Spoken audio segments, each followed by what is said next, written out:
सम्माननीय अध्यक्ष महोदय,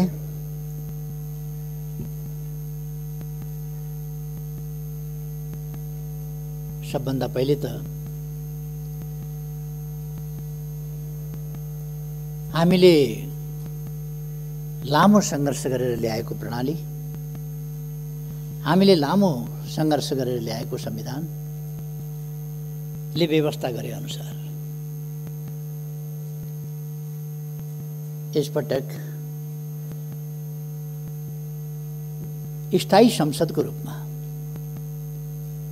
गरिमामय राष्ट्रिय सभाको व्यवस्था भएको छ र यसपटक राष्ट्रिय सभाको विशेष महत्त्व पनि देखिएको छ। यस गरिमामय सभाका सबै माननीय ज्यूहरूमा म हार्दिक शुभकामना भन्न चाहन्छु। सबभन्दा पहिले सम्माननीय अध्यक्ष महोदय, यति बेला देश एउटा अलिकति नयाँ मोडबाट, नयाँ परिघटना, नयाँ परिदृश्यबाट अगाडि बढिरहेको छ, बढ्न खोजिरहेको छ। यति बेला हामी समयभन्दा अलिकति अगावै प्रतिनिधि सभाको नयाँ निर्वाचनका लागि नयाँ जनादेश माग्न जनताका बीचमा जाने तयारी गरिरहेका छौँ। प्रतिनिधि सभा विघटन भएको छ र देश अब निर्वाचनतर्फ, आम निर्वाचनतर्फ, प्रतिनिधि सभाको निर्वाचनतर्फ उन्मुख भएको छ। हामीले सोचेका थियौँ प्रतिनिधि सभा 5 वर्ष चल्नेछ र यसमा बिना विग्रह प्रतिनिधि सभाले आफूलाई लगातार देश र जनताको सेवामा, संविधानको रक्षा र कार्यान्वयनको सन्दर्भमा, संघीय लोकतान्त्रिक गणतन्त्रको रक्षा र कार्यान्वयनको सन्दर्भमा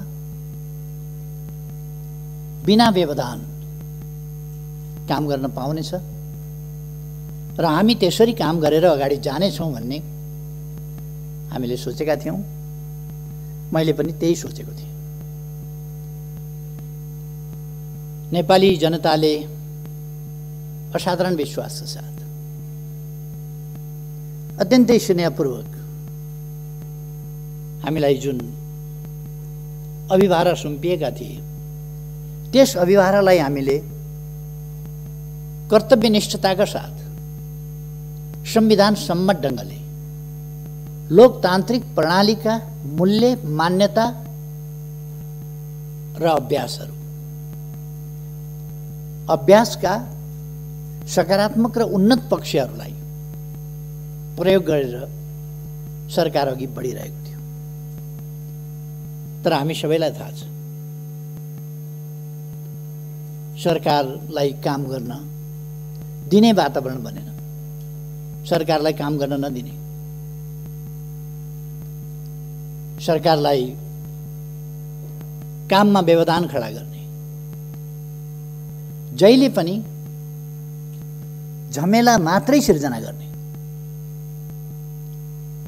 केही व्यक्तिका व्यक्तिगत आकांक्षाहरू, महत्त्वाकांक्षाहरू र पदलोलुपता जस्ता कुराहरूले राष्ट्रिय राजनीतिलाई नै प्रदूषित गर्न खोज्ने,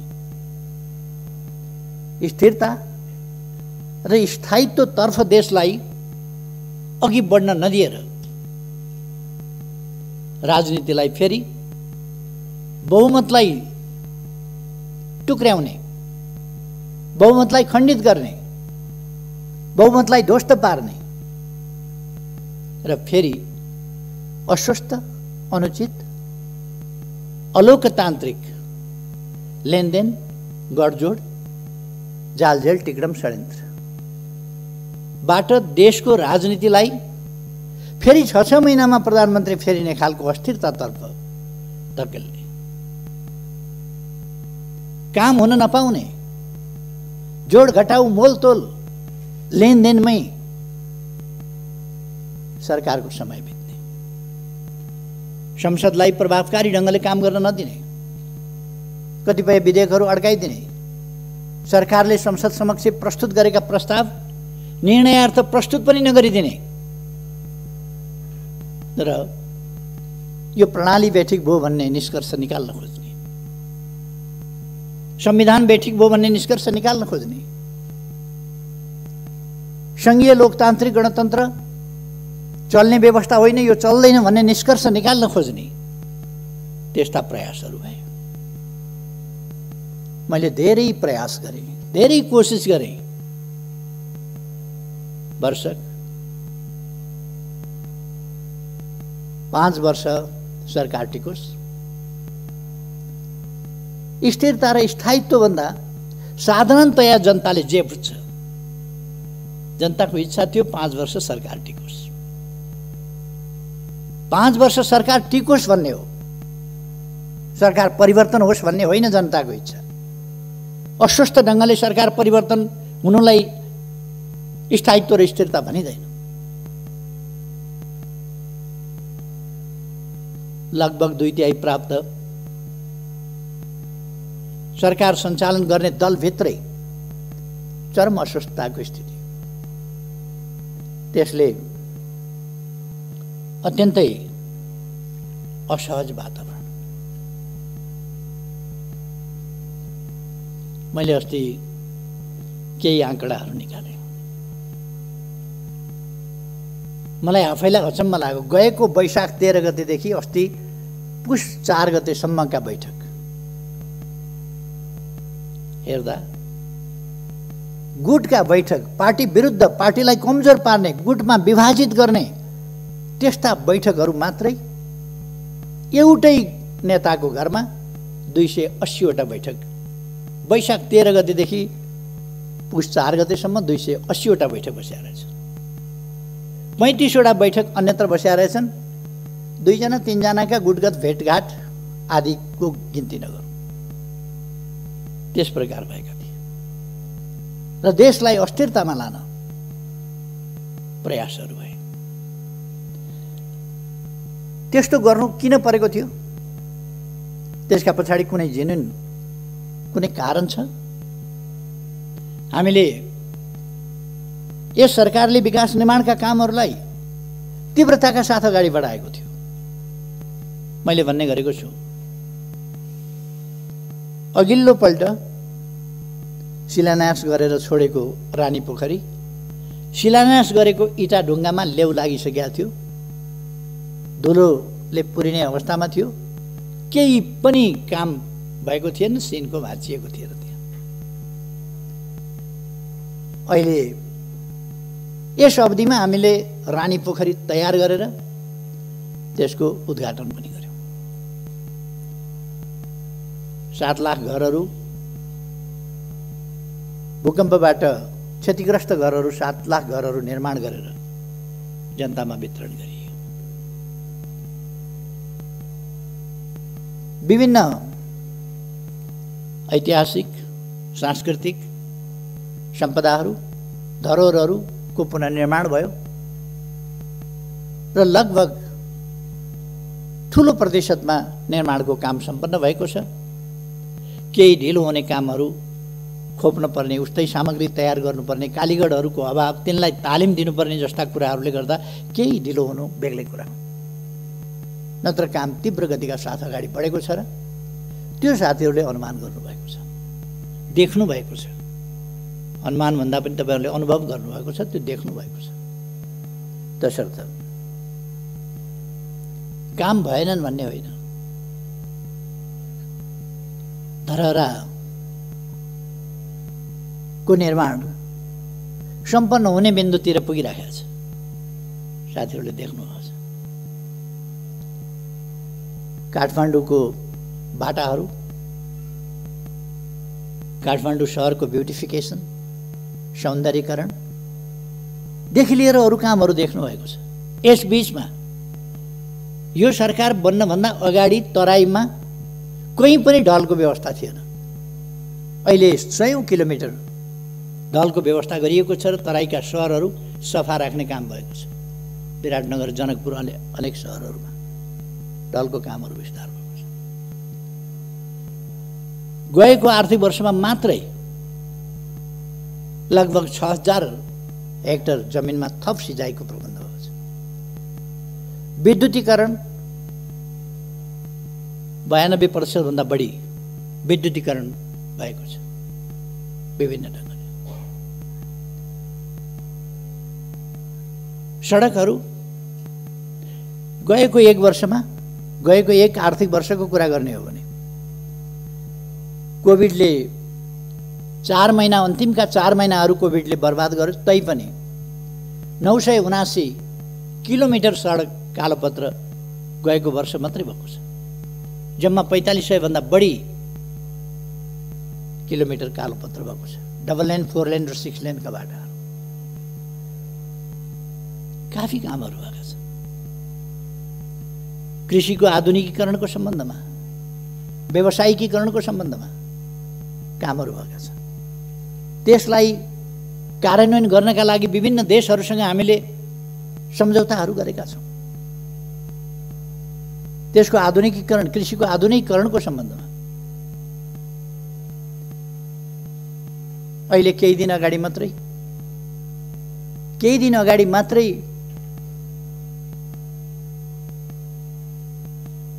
ऊर्जा सचिवको नेतृत्वमा भारत गएको टिमबाट महाकाली नदीबाट गएको शारदा नहरबाट चाँदनी दोधारामा 10 क्युमेक्स पानी सिँचाइका लागि दिने जुन हामीले उहिले सहमति सम्झौता गरेका थियौँ, एकीकृत महाकाली सन्धिमा पारेर त्यसको अब कार्यान्वयन हुनका लागि 6 महिनाभित्र डिपिआर तयार गर्ने र 6 महिनाभित्र हेडवर्क सुरु गरेर अनि नहर सुरु गरेर चाँदनी दोधाराको सिँचाइ गर्ने भनेका छौँ। त्यहाँ हामीले चाँदनी दोधारामै सुखा बन्दरगाहको व्यवस्था गरेका छौँ। सुदूरपश्चिममा हामीले दैजीमा औद्योगिक क्षेत्र, बाँकीको कोलपुरभन्दा माथि 9 बस्तामा औद्योगिक क्षेत्र, यस्ता थुप्रै औद्योगिक क्षेत्रहरू हरेक प्रदेशमा औद्योगिक क्षेत्रहरूको विस्तार र निर्माण त्यो गरिएको छ। यी कुरा सबैलाई थाहा छ। शिक्षाको क्षेत्रमा, स्वास्थ्यका क्षेत्रमा कति प्रगति भएको छ भन्ने कुरा सबै साथीहरूलाई थाहा छ। अहिले भर्ना दर कति पुगेको छ यो पनि साथीहरूलाई थाहा छ। अहिले ड्रप आउट, विद्यालयबाट बाहिरिनेको सङ्ख्या कसरी घटेको छ त्यो पनि थाहा छ। छात्रा र छात्राहरूको अनुपात बराबरीको स्थितिमा पुगेको छ। यो साधारण सामाजिक जागरणको क्षेत्रमा, उत्थानको क्षेत्रमा, जेन्डर इक्वालिटीको सन्दर्भमा वा सामाजिक न्यायको सन्दर्भमा, सामाजिक समानताको सन्दर्भमा यो सानो उपलब्धि होइन। पिछडिएका क्षेत्रहरू, पिछडिएका जाति समुदायका बालबालिकाहरूको पढाइ, यसमा के परिवर्तन आएको छ र त्यस सम्बन्धमा सरकारले के गरेको छ भन्ने कुरा सबैलाई थाहा छ। देख्न सबैले देखेको छ, देखेर पनि नदेखे चाहिँ गर्नु वा देखियो भने छोप्न सकिएन भने देखिन्छ भनेर अर्कोतिर मुन्टो फर्काएर हिँड्नु बेग्लै कुरा हो, अनि केही पनि गरेन भन्नु बेग्लै कुरा हो। तर कामहरू भएका छन्, असाधारण ढङ्गले काम भएको छ, ऐतिहासिक ढङ्गले काम भएको छ, द्रुततर गतिमा काम भएको छ। यसरी काम नेपालमा यसभन्दा अगाडि कहिले पनि भएको थिएन। तथ्यहरूले बताउँछ, आँकडाहरूले बताउँछ, त्यसरी काम भएको छ। मैले अघि भने चाँदनी दोधाराको सिँचाइ त्यसको हामीले बन्दोबस्त गरेका छौँ। अरू पञ्चेश्वर परियोजना कार्यान्वयनका लागि आम रूपमा सहमति भएको छ। अब एउटा मात्रै मुद्दामा छलफल भइरहेको छ, त्यो लोअर शारदा।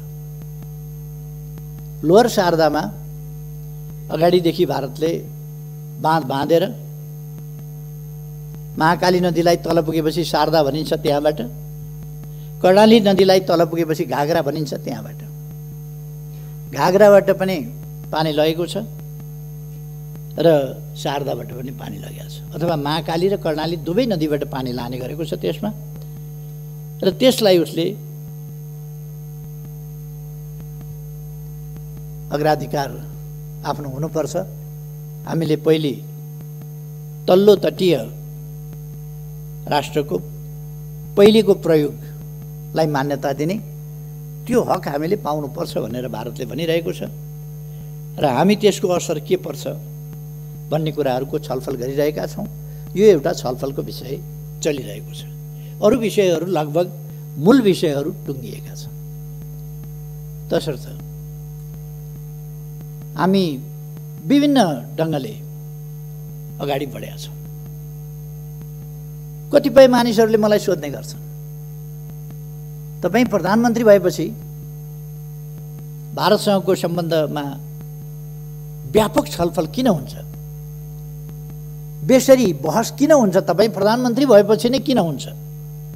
म प्रधानमन्त्री भएपछि नै किन हुन्छ भने म भारतसँग साँचो अर्थमा मित्रता गर्न चाहन्छु, मित्रता बढाउन चाहन्छु, मित्रतालाई सही अर्थमा गहिराईमा पुर्याउन चाहन्छु, व्यापक बनाउन चाहन्छु, उचाइमा लान चाहन्छु, नयाँ उचाइमा पुर्याउन चाहन्छु। त्यो असमानताका आधारमा हुँदैन, सोभरेन इक्वालिटीका आधारमा नै दुई देशका बीचको सम्बन्ध सुदृढ हुने हो, वास्तवमा मनदेखिको मित्रता हुने हो। हाम्रो भूभाग हामीले प्राप्त नगरेर हडपिएको छ भने, भूभाग हडपिएको छ भन्ने थाहा छ, बोल्न नसक्ने, अनि सम्बन्ध राम्रै छ भन्ने, भित्रभित्र मन कुड्याउने, बाहिर बाहिर सम्बन्ध राम्रै छ भन्ने, त्यस्तो होइन। जहाँनेरि समस्या छ, सीमा सम्बन्धी समस्या छ भने त्यो मित्र राष्ट्रसँग हामीले खुलस्त छलफल गर्नुपर्छ, कुरा गर्नुपर्छ, हाम्रा समस्याहरू राख्नुपर्छ, हाम्रा अडानहरू राख्नुपर्छ, हाम्रा न्यायोचित तर्कहरू, हाम्रा भनाइहरू हामीले प्रस्तुत गर्नुपर्छ र त्यो न्यायोचित भनाइ हामीले पुरा गराउने प्रयास गर्नुपर्छ। त्यसकारण छलफल हुन्छ। 1928 देखि शारदा क्यानलबाट, शारदा नहरबाट उत्तराखण्ड र उत्तर प्रदेशको सिँचाइका लागि पानी गइराखेको छ। 1928 देखि अब 92 वर्षबाट 93 वर्षबाट हाम्रो खेतको सिरानबाट हाम्रो आधा हक भएको खोलाबाट पानी लगिएको छ। हाम्रो भूमि बाँझै छ। त्यो भूमिमा सिँचाइ हुनुपर्छ भनेर बोल्न नसक्ने, अनि त्यो भूमिमा सिँचाइ हुनुपर्छ भनेर वार्ता गर्दा तपाईँकै पालामा बहस किन हुन्छ? बढी बोलेर सम्बन्ध बिगार्यो भन्ने, अनि मुख ढालेर बस्ने, हाम्रो खेत बाँझो हुने, हाम्रो पानी हाम्रो खेतको सिरानबाट जाँदा हामीले हाम्रा खेतमा पानी चाहियो भन्न नसक्ने, अनि सुमधुर सम्बन्धका लागि चुप लागेर बस्नुपर्छ भन्ने, खेत बाँझै राख्ने, मौका मिले राष्ट्रवादका ठुला गफ पनि गर्ने, यो खालका कुराहरू अन्त्य गर्नका लागि हामीले मित्रतापूर्ण ढङ्गले कुराहरू अगाडि बढाएका छौँ र सफलता पनि प्राप्त गरेका छौँ।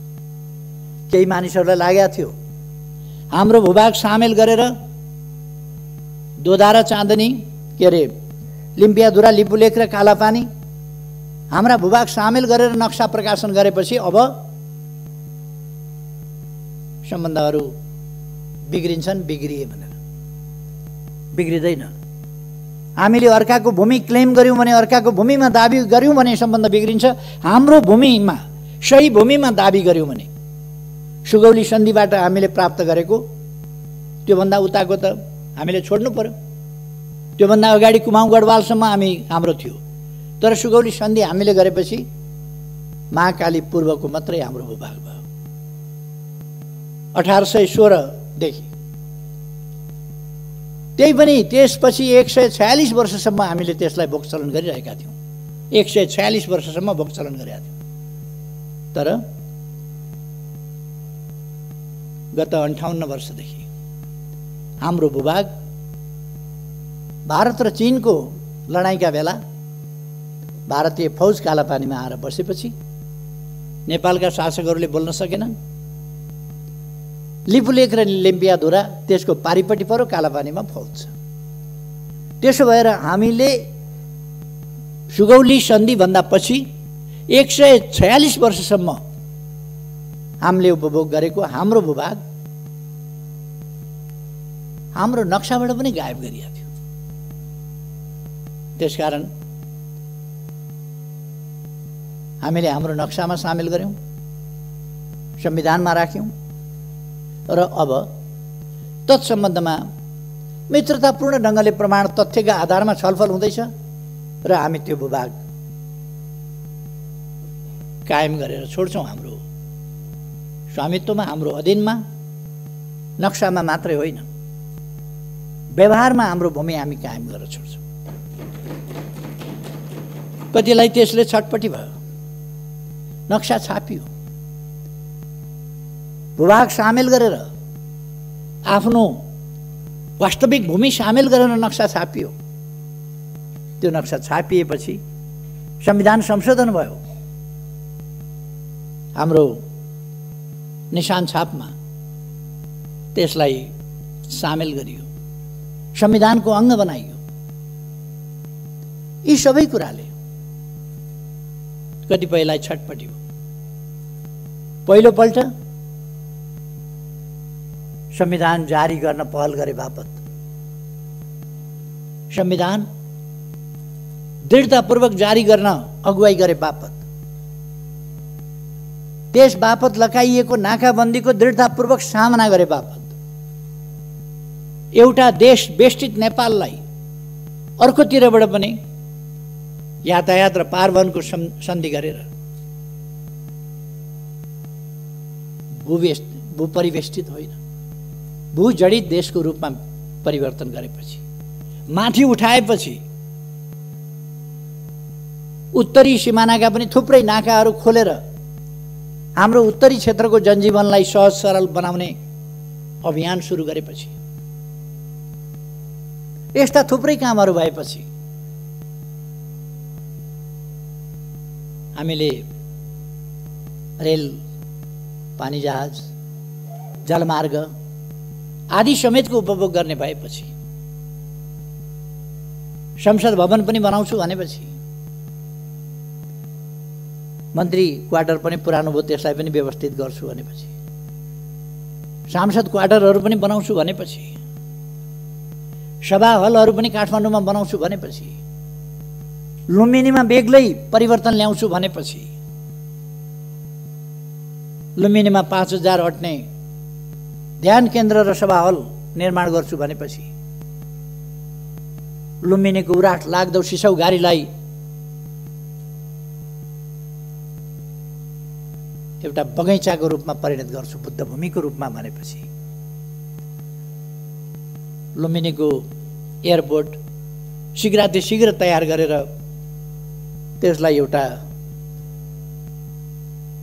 बुद्ध मार्गीहरूको, बुद्ध धर्मावलम्बीहरूको र अरूको समेत पर्यटकहरूको एउटा महत्त्वपूर्ण आगमन स्थलको रूपमा विकास गरेपछि, राजमार्गबाट सदरमुकाम र सीमासम्म 6 लेनका बाटाहरू, कहीँ 4 लेनका बाटाहरू निर्माण गर्ने भनेपछि, शहरीकरणको अभियानलाई तीव्र गतिका साथ अगाडि बढाएपछि, जनताका सुविधाका निम्ति अनेक कामहरू गरेपछि, आत्तिएर त्यस बेला पनि त्यो सही गठबन्धन तोडेर अर्कातिर हाम फाल्ने काम भएको थियो र त्यो सरकार ढाल्न पर्ने कारण कसैले बताओस्। त्यो सरकार ढाल्न पर्ने उचित कारण के थियो? कारण सही नसक्नु भएको विकास निर्माणले गर्दा, देशले छलाङ मारेकोले गर्दा भन्दा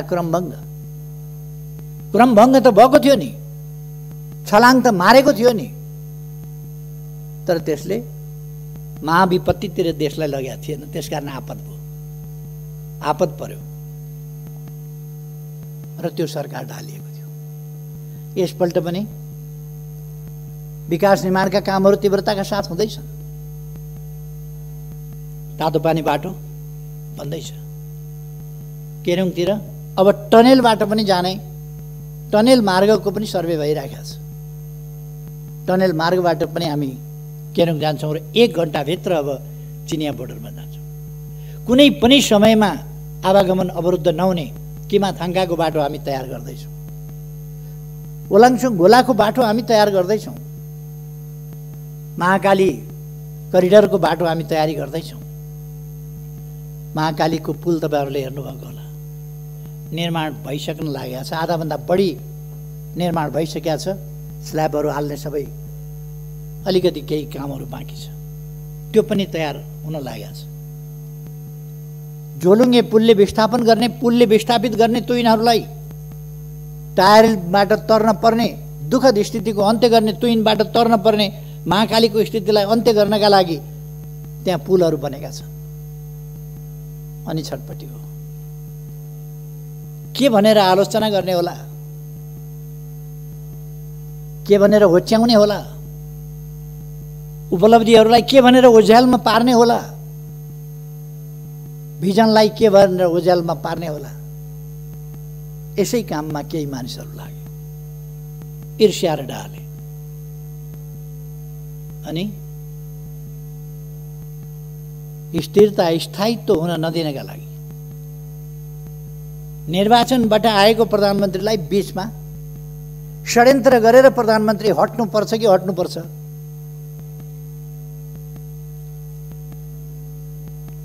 म धेरै केही नभनौँ, मैले नै दिएका अवसरहरूको दुरुपयोग गरेर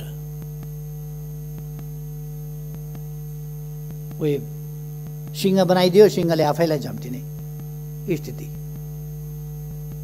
त्यो सिर्जना गर्ने, त्यस प्रकारको अवस्था बन्यो। वास्तविक स्थिरता के हो, वास्तविक स्थायित्व के हो? कथम कदाचित सरकार बन्न सकेन भने संविधानले स्थिरता 5 वर्षमा चुनाव गर्नेलाई मात्रै भनेको छैन। संविधानले सरकार बन्न सकेन भने तत्काल चुनावमा जाने व्यवस्था गरेको छ संविधानको धारा 76 को साथले। तत्काल चुनावमा जाने व्यवस्था गरेको छ। सरकार बनेन भने, बहुमत कसैको आएन भने, 2 वा 2 भन्दा बढी दलहरू मिलेर सरकार बनेन भने, अनि प्रमुख पार्टीले सरकार बनाउन सकेन वा विश्वासको मत प्राप्त गर्न सकेन भने, अथवा कुनै व्यक्तिले भरपर्दो ढङ्गले आधार लिएर गएर राष्ट्रपति कहाँबाट प्रधानमन्त्रीत्व लिएर आयो भने पनि 1 महिनामा विश्वासको मत प्राप्त गर्न सकेन भने उनले, प्रधानमन्त्रीले अल्पमतको मात्रै होइन, अल्पमतकोले पनि, एउटा इन्डिभिजुअल प्रधानमन्त्रीले पनि, पार्टी बिनाको पनि हुन सक्छ, एउटा व्यक्ति सांसदले, दलको नेताले होइन, व्यक्ति सांसदले पनि यदि विश्वासको मत प्राप्त गर्न सकेन भने उसको सिफारिसमा राष्ट्रपतिद्वारा संसद विघटन हुन्छ र नयाँ प्रतिनिधि सभा निर्वाचनका लागि मिति तोकिन्छ, नयाँ मिति तोकिन्छ संविधानको धारा 76 को साथ। त्यसकारण चुनाव हुनु अस्थिरता होइन, अस्थिरता संविधान कार्यान्वयन सही ढङ्गले हुनु नहुनु हो। संवैधानिक बाटोबाट जाँदाखेरि अस्थिरता बनिँदैन। अस्थिरता त्यति बेला हुन्छ बाह्य शक्तिको इशारामा, बाह्य शक्तिको स्वार्थमा, जब देशका शक्तिहरू गोटी बन्न थाल्छन् र राष्ट्रिय राजनीतिलाई अस्थिरतातर्फ धकेल्न थाल्छन्, अस्वस्थतातर्फ धकेल्न थाल्छन्, विकास निर्माणका काममा व्यवधान पुर्याउन थाल्छन् र निर्वाचित प्रधानमन्त्रीलाई काम गर्न नदिने, अप्ठ्यारो पार्ने स्थितिमा जान थाल्छन् र त्यस्तो स्थितिमा निरीह हुनुपर्ने स्थिति आउँछ परिवर्तन उनीहरूले गर्न सक्छन्। हो त्यस्तो स्थिति स्थायित्वको स्थिति होइन, स्थिरताको स्थिति होइन। अहिले स्थिरताको स्थिति हो, कसैले पनि प्रधानमन्त्री हटाउन सकेन, चाहेर पनि हटाउन सकेन। यो स्थिरताको स्थिति हो, स्थायित्वको स्थिति हो। कसैले चाहेर पनि फेरबदल गर्न सकेन। यो स्थिरता र स्थायित्वको स्थिति हो। कतिको भनाइ हुन सक्छ केपी ओलीले सडकको अध्यक्ष फलानालाई छोडिदिएको भएदेखि भइहाल्थ्यो भनेर। किन छोडिदिने त्यो थाहा छैन। किन छोड्ने, कसलाई छोड्ने? यो दान हो र कमण्डलु थाप्ने बित्तिकै लौ भन्न दिने? यो मोहर सिक्का हो प्रधानमन्त्रीको जिम्मेवारी भनेको। यो जनताले सुम्पिएको अभिभारा हो, जो जुनसुकैलाई, जस्तोसुकैलाई, जुनसुकै विधिबाट सुम्पन सकिँदैन। त्यसकारण मैले बडो भारी मनका साथ 5 वर्ष राम्रै चलाउन पाएको भए हुन्थ्यो, तर अस्वस्थ गतिविधिका साथ कोही अध्यक्ष छोड बनाएको छ, कोही के बनाएको छ, प्रायोजित अनेक लगानीका सञ्चार माध्यमहरू प्रयोग गरेका छ, केही त्यस्तै खालका बुद्धिजीवीहरूको एउटा झुण्डलाई प्रयोग गरेका छ र देशमा अस्थिरता फिजाउने प्रयास, साझा प्रयास ती भइरहेको छ।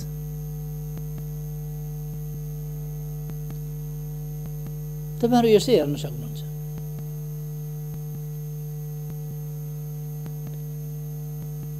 सञ्चार माध्यमहरुमा हेर्न सक्नुहुन्छ। विशाल सभाहरुको फोटो उसले छाप्दैन। एउटा अखबारले विशाल जनसभाको फोटो छाप्दैन। अनि सरकार विरोधी केही जमात यसो देखियो भने त्यो जमातको चाहिँ हाइलाइट गरेर फोटो छाप्छ। सबै देखिएको छ नि। यो अस्थिरता प्रयास गर्ने, अस्थिरता सिर्जना गर्ने प्रयास हो, जसलाई प्रतिनिधि सभा विघटनबाट रोकिएको छ र ताजा जनादेशमा गएर ताजा जनादेशबाट देशलाई स्थिरता, स्थायित्व, लोकतान्त्रिक विधि पद्धति प्रणालीलाई सुदृढ ढङ्गले फङ्सनेबल बनाउने ढङ्गले अगाडि बढाउने त्यो अभ्यासमा लगिएको छ। कतिले गैर जिम्मेवार भन्ने अभिव्यक्ति दिएको मैले सुनेको छु। के हो जिम्मेवार भनेको? शब्दको अर्थ हुन्छ कि हुँदैन? डिक्सनरी पल्टाएर हेरे पनि हुन्छ नि शब्द के भन्छ गैर जिम्मेवार भनेको के हो। मैले बिल्कुल जिम्मेवारी बोधका साथ यो लोकतन्त्र ल्याउन नेपाली जनताले जति बलिदान गरेको छ, जति हण्डर ठोक्कर खाएको छ, जति पसिना बगाएको छ, जति यातना सहेको छ, जति क्षति बेहोरेको छ, त्यो सबै बलिदान र क्षतिहरूको हिसाब गरेर, देखेर, हेरेर त्यसका उपलब्धिहरूको रक्षा गर्नुपर्छ। त्यसका उपलब्धिहरूलाई खेर जान दिनु हुँदैन। केही पद लोलुप मान्छेहरूका आत्मकेन्द्रित स्वार्थी क्रियाकलापहरूलाई हावी हुन दिएर देशमा लोकतन्त्रलाई डिरेल गर्न दिनु हुँदैन। सही बाटोबाट, सही मार्गबाट अन्यत्र जान दिनु हुँदैन भनेर नै प्रतिनिधि सभा विघटन गर्नु पर्यो। गैर जिम्मेवार कसरी हो? के हो गैर जिम्मेवार भने?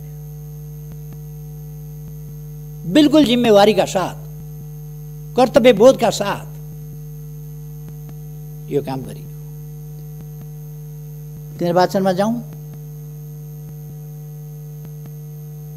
कतिपयले भने केपी ओलीको लोकप्रियताको ग्राफ जिरोमा झर्यो। जिरोमा झरेछ कि माइनसमा गएछ कि प्लसमा गएछ? निर्वाचनमा हेरौँ न।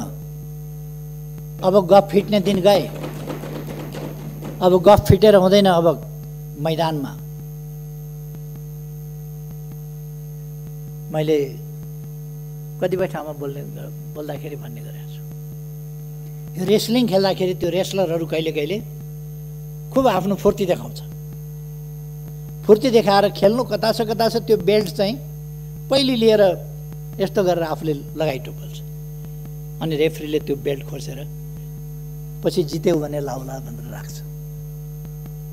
खेलै नखेलिकन थुप्रै रेस्लरहरू देखिए रिङमा नचढ्दैखेरि बेल्ट लगाउने।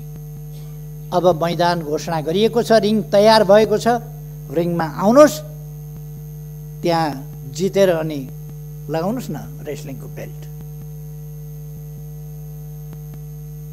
खुट्टा किन कामेको? निर्वाचन भन्ने बित्तिकै सातो किन गएको?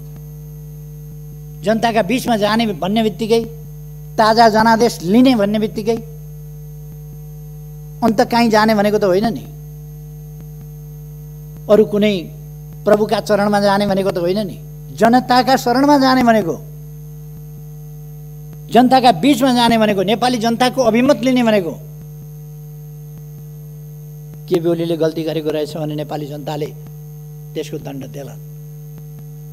नेपाली जनताका बीचमा गएर केपी ओलीलाई दण्ड दिन अपिल गर्नुहोस् न, तपाईँहरू जानुहोस्, जसलाई चित्त बुझिया छ। तपाईँहरूलाई जनताले ती जवाफ दिएर पठाउनेछ। हामी अन्तर्राष्ट्रिय सम्बन्धको क्षेत्रमा पनि सफलतापूर्वक अगाडि बढिरहेका छौँ। हाम्रा दुई छिमेकी मित्र राष्ट्रहरूसँगको हाम्रो सम्बन्ध गहिरो, सबल र सुदृढ बनाएका छौँ। हामीले नयाँ उचाइमा पुर्याएका छौँ। हामीले उपलब्धिका साथ उचाइमा पुर्याएका छौँ हामीले।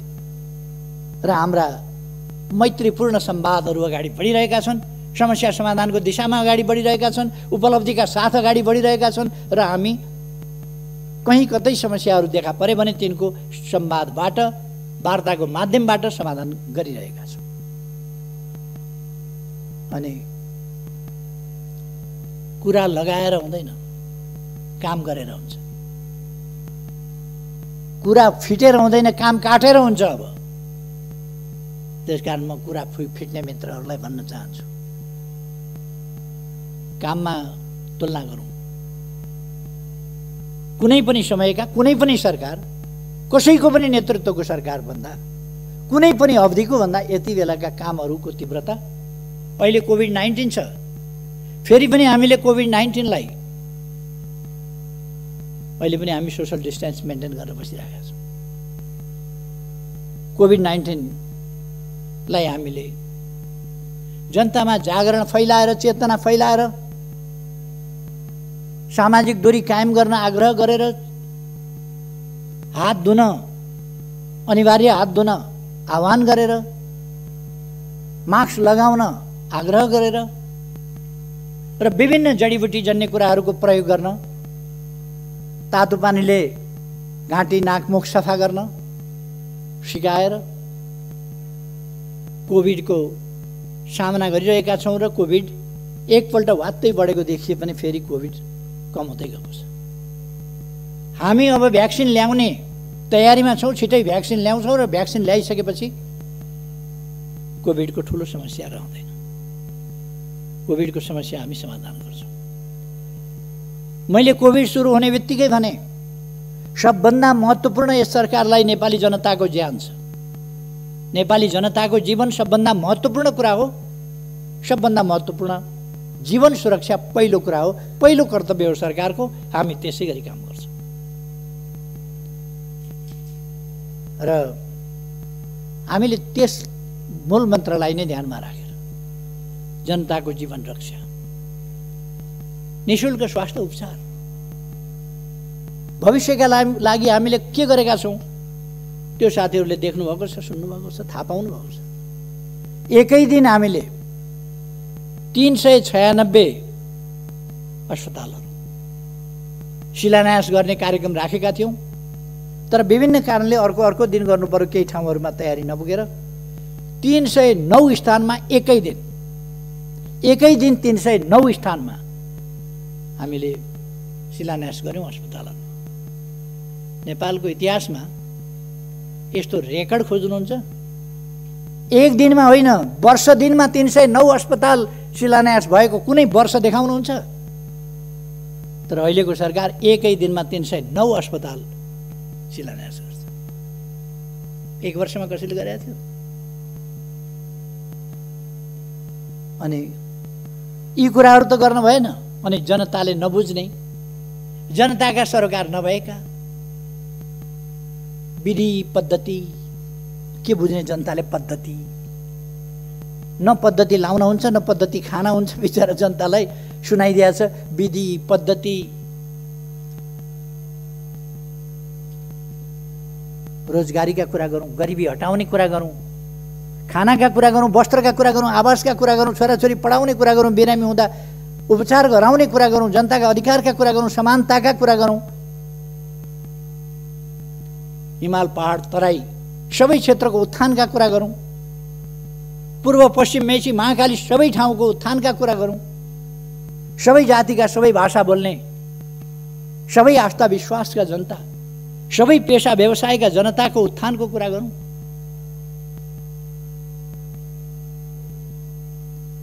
छाउबडी प्रथाबाट महिलाहरूलाई मुक्त गरौँ।